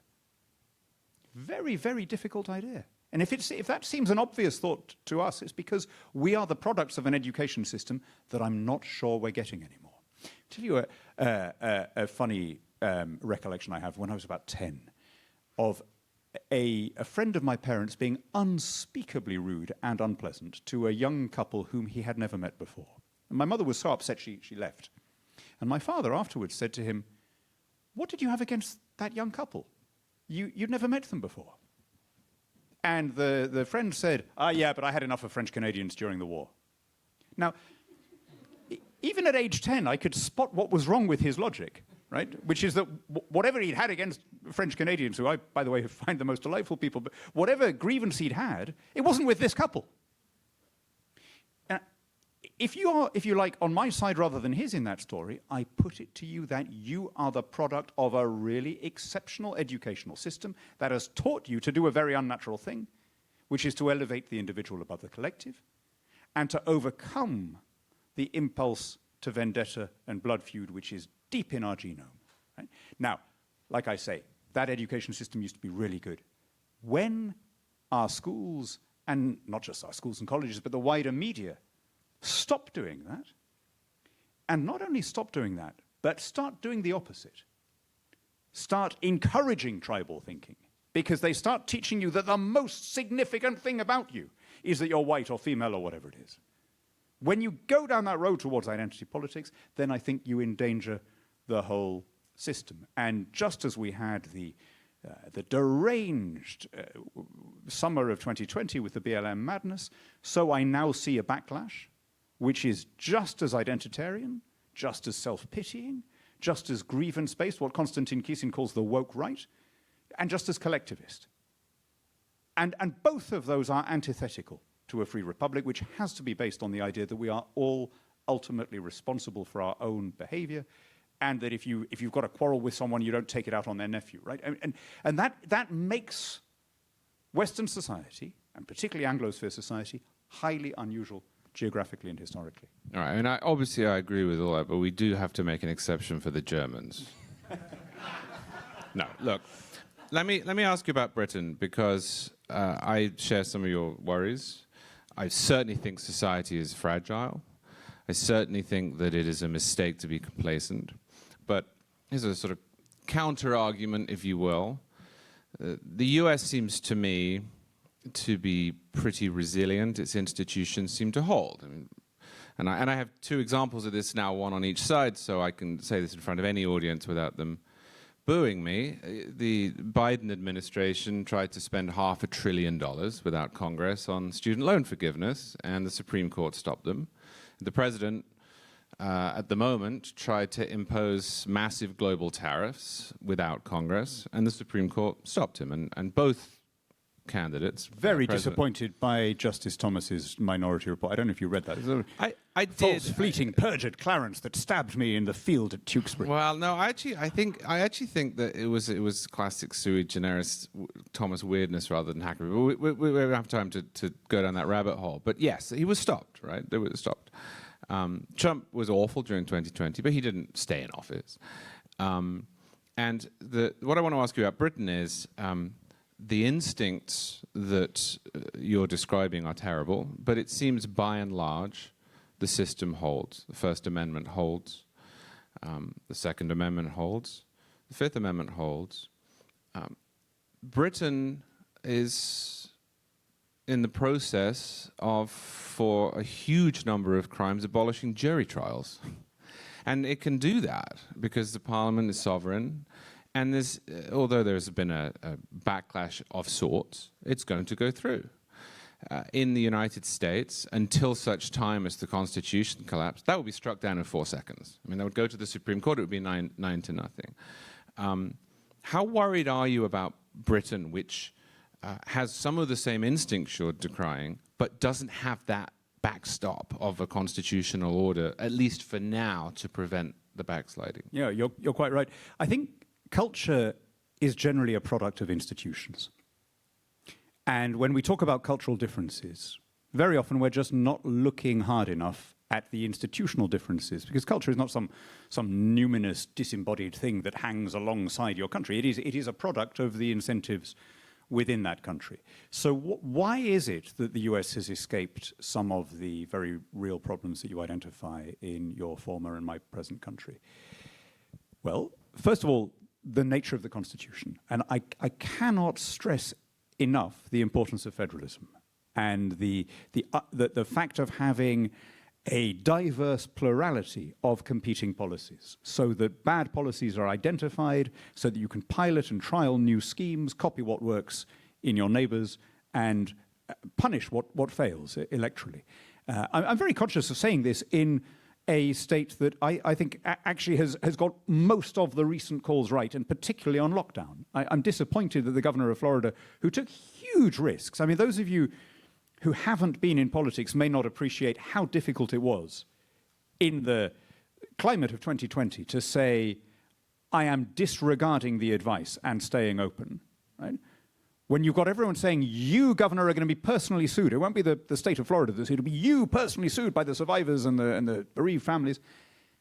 To do all that and be completely vindicated, lower excess mortality rate than California, and then get really no national recognition at all. DeSantis peaked to, 11% or something in the polls in the primaries, right? It's a weird. Nonetheless, vindication of the system. And you're right, the British system, here your constitution is supreme. The constitution governs the people who govern you. I mean, it's again, this rather underexplored, weird thing of office holders giving their supreme loyalty to the constitution, not to their constituents. For us, we have parliamentary sovereignty, and Parliament on paper can do whatever it wants. In traditional British constitutional theory, as adumbrated by Bagehot or Dicey or whatever, that made the citizen the more responsible. You gave him the greater responsibility, and he had to behave more responsibly, because it was up to him to prevent abuses of power. There wasn't some supreme tribunal standing in the way. And that was actually, people used to be quite self-congratulatory about that, because they'd say, all these systems have failed again and again in Europe, all these written constitutions, they had a great written constitution in Weimar or in the Soviet Union. We have always trusted the people, and they've always elected sensible MPs who would never do anything like abolish jury trials. At some point, that has gone wrong. And again, I think that's a failure of our education system. I think we've stopped doing the civics. I think we've also particularly failed to inculcate those values in newcomers. We've taught the children of settlers that, I mean, if they get any history at all in our schools, it's presented to them as a hateful chronicle of racism and exploitation. They're not taught any patriotism. And so for all of those reasons, I think there is much less of this kind of Burkean or Scrutonian sense that you as a voter have an obligation to your ancestors and to your descendants, because that's what being a nation is. And again, the cure is the same as it is here. It's to have organizations like National Review and the rest of the ecosystem of conservative organizations remedying the deficits of the public education system and teaching people the important things about citizenship. Let me ask you about immigration. So Cesar brought up Europe. I know a lot of people in England who, although it's not in the European Union anymore, have the same objections as you would hear in Germany or Sweden. I find sometimes when Americans ask me about immigration in Britain that they have an exaggerated sense of the demographic change. And Britain is still a 90%-ish white country. And I also, as somebody who is individualist in his outlook, I balk at discussions of people as being parts of larger groups rather than individuals. On the other hand, and you'll correct me if I'm wrong, Britain has had a lot of immigration over the last 50 or 60 years, and one of the consequences of that, particularly with Muslim immigration, is that there has been a rise in anti-Semitism in Britain that I think didn't exist before, at least in modern Britain. There are parts of Britain, it's not most of it, but there are parts of Britain in which it's fairly common to see anti-Semitism, and there are some members of parliament who are willing to echo that. Again, if you think I'm mischaracterizing this, please tell me, because I don't live in Britain anymore. How worried are you about that? How much do you think that does threaten to undermine many of the great things about Britain, one of which has always been a tolerance? Yes. I very much identified with how you put the question, and it is almost impossible, in my experience, to say of any question, yes, it's bad, but it's not as bad as you think, without being massively mischaracterized. I mean, I've found in years in politics that you just can't make that argument. So I don't know whether I should try and make it now, or whether it's completely doomed. But you're right. People, the Muslim population of Britain is about 6%, and the majority of those people are actually remarkably assimilated, right? But they're not the ones you see on TV. I think there's been a massive change in perceptions here, particularly and directly as a consequence of Elon Musk buying Twitter. I regularly now see on my Twitter feed people praying in the streets of Tunis or Cairo and Birmingham 2026. And I'm like, yeah, you look at that for 2 seconds. You can see it's not Birmingham, but it's 100,000 shares and so on. So something has changed in the algorithms, and it's very striking. 5 years ago, when you got people commiserating with you about what a terrible country Britain was, it was almost always New York Times readers who were being fed this diet of how we were racist and poor and blah, blah, blah. Now it's a very different kind of person because it's coming on these social media. Now it's something I had a Uber driver from Argentina last night who didn't really speak any English. And by the end of the journey, he was commiserating with me about the Mayor of London. I was like, how did you you don't speak English at all. How do you know about the Mayor of London, who is certainly a man to whom one legitimately should object, but he's not an Islamist, right? He's like, he's a very secular socialist. So definitely there is a perception issue. And things are not nearly as catastrophic as people here often think. That said, it's not true that there is no problem. The anti-Semitism thing is worth dwelling on for a second because it did not exist in Britain, really. The attack on a synagogue in Manchester last year was shocking because it had never happened before. And this made us very different from every neighboring country. In France, in Sweden, in Belgium, in the Netherlands, in Germany, there are regular attacks. Every Jewish school has armed guards. There are attacks on synagogues. There are attacks on desecrations of Jewish graves. There are, thousands of anti-Semitic incidents logged every year. It had not happened. Ours is the country of, with a lengthy philo-Semitic tradition in our literature, in our politics. The Balfour Declaration didn't come out of thin air. It drew on a philo-Semitic tradition that went back at least to Palmerston on the liberal side, to Disraeli on the conservative side. This is the country of Daniel Deronda. It was a new thing. It is still minuscule compared to what's happening across the Channel, but it is shocking because we had not known it before, right? And that's made a difference. Now, what can we do about it? Do we recognize that there is a problem of some people who are unassimilated and some people who are indeed so alienated that in a few extreme cases 5 years ago they were willing to go all the way to Iraq or Syria and take up arms against the country of their birth? Those people may be in the dozens or the low hundreds, but that is still a problem, right? Where have we gone wrong? Well, I come back to our failure to project a sense of confidence and belonging which allows settlers to assimilate. The things that make the Eurosophists wince about this country, the things that always create a sneer among the panty-waist Europeans, the bunting and the 4th of July celebrations and the fireworks and the flags in every yard, actually make it incredibly easy for somebody who, may not speak perfect English, certainly may not read English, but makes it very easy for them to know what they are now belonging to. And you take that assertiveness away, you make life much tougher. We, I think, have failed to do that. It began in the liberal arts colleges here, but we then, of course, took your wokery and made it worse, and that has been a massive problem.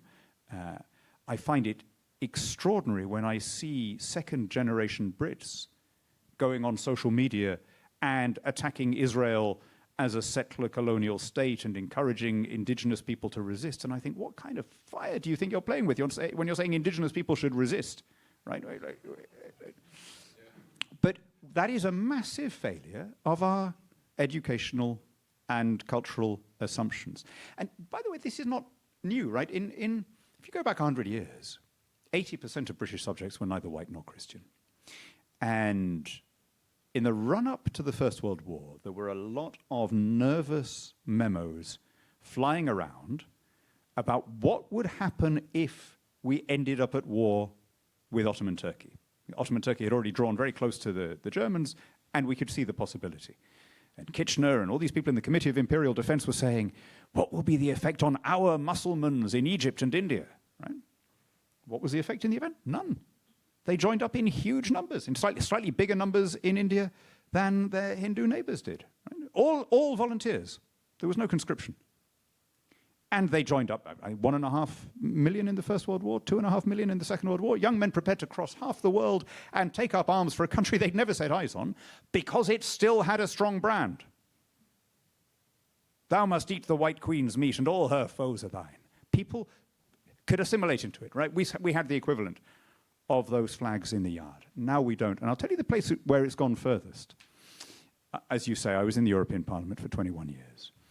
Near the Euro district in Brussels is a part of town called Molenbeek, which has the rather grisly distinction of having produced more terrorists per head than anywhere else, I think, in the world, certainly anywhere else in Europe. The Charlie Hebdo attackers came from there. The people who attacked the kosher supermarket in Paris. I mean, huge numbers, right? Why? What's special about Molenbeek is a poor area, but there are worse areas. I'll tell you what I think it is. The lack of national identity and the lack of optimistic patriotism, which is a problem throughout Europe and in Britain, goes much further in Belgium because of, if you like, the relative artificiality of the Belgian state. There's no Belgian language. There's very little Belgian culture. The joke is it's the army and the football team and the monarchy. There's very little Belgian history. There's none before the 1830s, right? So here is a country where you have two separate linguistic communities. They read two separate sets of newspapers. They watch two different sets of TV stations. They vote for two sets of political parties. They shop at different chains.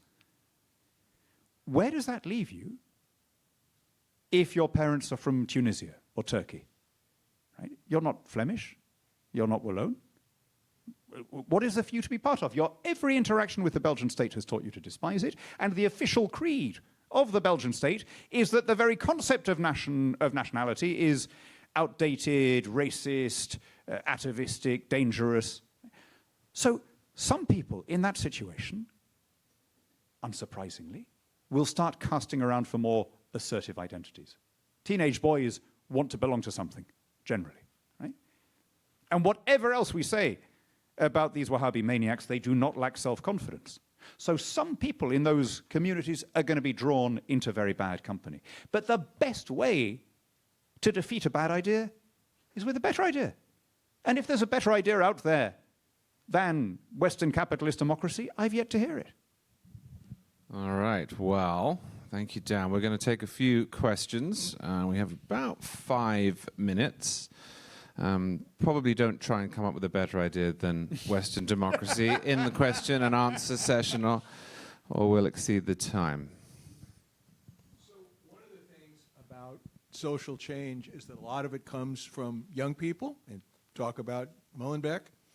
In America, I've observed two movements of young people that have really captured imaginations. One is Black Lives Matter, and the other is Turning Point USA. And I wonder if you talk about the potential of youth movements for change and your observation about the similarities and differences between those two movements. So every rejection of the liberal capitalist democracy is one that is, in a way, collectivist, because it appeals to our inner caveman. Jonah Goldberg, who I think at one point wrote for this magazine, has a very nice metaphor where he talks about the liberal capitalist system as an oasis. He said we wandered for 10,000 years after discovering agriculture through a desert, by which he means oppression, serfdom, slavery, and all the miseries that were inflicted on all of our ancestors for 10,000 years. Every one of us in this room is mainly descended from slaves. That's just how human history was. And then we stumbled into the oasis meaning the elevation of contract over status, the recognition of the individual. He said, but it feels wrong to us because we were designed for the desert. On a genetic level, modernity just feels alienating. And there is always a little bit of our inner caveman saying, we've forgotten about important values, we've become materialistic, we've lost sight of what really matters, we've become atomized, right? And this takes all sorts of different forms, including the two that you just mentioned, BLM and the woke right counter-reaction. It took the form of Soviet communism, it took the form of Nazism, it took the form of romanticism, existentialism, to be less violent about it. But all of those are the cry of the inner caveman struggling to appreciate that things don't get any better. And as Jonah says, it doesn't matter what direction you go in, they all lead out of the oasis. You can go north, south, up, down, backwards, or forwards, you're back in the desert. And yet every generation has to learn that for itself. Another question? Just to expand on that, I spend a lot of time in Israel, and people say, I've been there for 3 wars now, so every time I go, they say, don't come, because I was there on October 7th. I was there in the first Iranian attack. I'm sorry to mention Jonah. I don't care. But when you go there, people say, why do you want to go back? I mean, you get shot again. You're going to be living with the Talim, with the rockets coming at you, and you feel that tribalism there. You feel you're sitting with your son. Someone just cut you off. He said, oh, don't worry, that's our third cousin. We just don't know it. And it's just an interesting feeling that when you get when you're there, you actually feel that tribalism in a way I don't feel here in the United States. Well, inevitably because of all those wars, right? But there's something else, which is that Israel is the supreme manifestation of the national principle, the idea that every people should have their own state. There is no other story like it. Here is a people who are stateless for 2,000 years, and yet who never lose the aspiration of nationhood. Next year in Jerusalem. And then, extraordinarily, providentially, you might say, they achieve it. Now, if you look at that from an Anglosphere point of view, it's an uplifting story. It's a story of overcoming the odds and establishing the nation state that we and you, all English-speaking democracies, regard as a good, natural, healthy vessel for liberty, right? The national state has worked better than every other supranational ideology. If you are someone who dislikes the nation state, either because you're a communist or because you're an extreme Euro-federalist or whatever, or an Islamist, or you think that there is some authority that national borders are arbitrary and artificial, then Israel really annoys you, right? Because it's the supreme proof that people will pay a high price in order to live under their own laws with their own people, right? So this is why I think Israel has tended to have one of the reasons why Israel has had this disproportionate impact for really quite a small country in the internal discourse of other countries. It's a Rorschach test of what kind of person you are. If you're a basically optimistic person, you think that national democracy is a good thing, and you wish the best kind of patriot. You want everyone else to have their own country. I'm very proud of the fact that the 2 ruinous wars that we engaged in were not because we were attacked. They were, because we were defending the sovereignty of a friendly country, Belgium and then Poland, right? That for me is a kind of proper patriotism, and I think that would automatically make you cheerful about the story of Israel, not unequivocally supportive of everything that Israel has done. It makes mistakes like every other country, but broadly in favor of it as an entity. If you dislike those things, then Israel's never going to get a fair hearing. All right, well, we're out of time, so it just falls to me to thank Dan Hannan.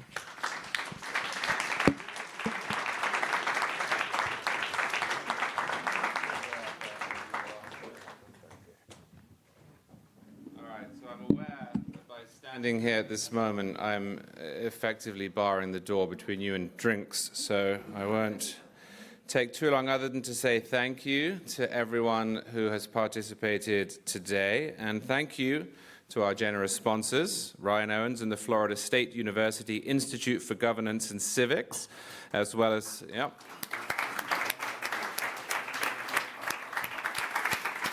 as well as the Peter and Judy Copsis Foundation. We could not put on these events without your support. If you look behind you, you will see the door has now been opened, so please join us in that courtyard right outside for refreshments. The reception will continue until 7:15. Just one more thing. I hope you will be coming to the annual William F. Buckley Jr. Prize Dinner in October. That's October 29th at the Waldorf Astoria in New York City. Mamdani will not be invited, but details will be announced soon, so stay tuned for those. Thank you all for coming today, and I hope to see you again soon.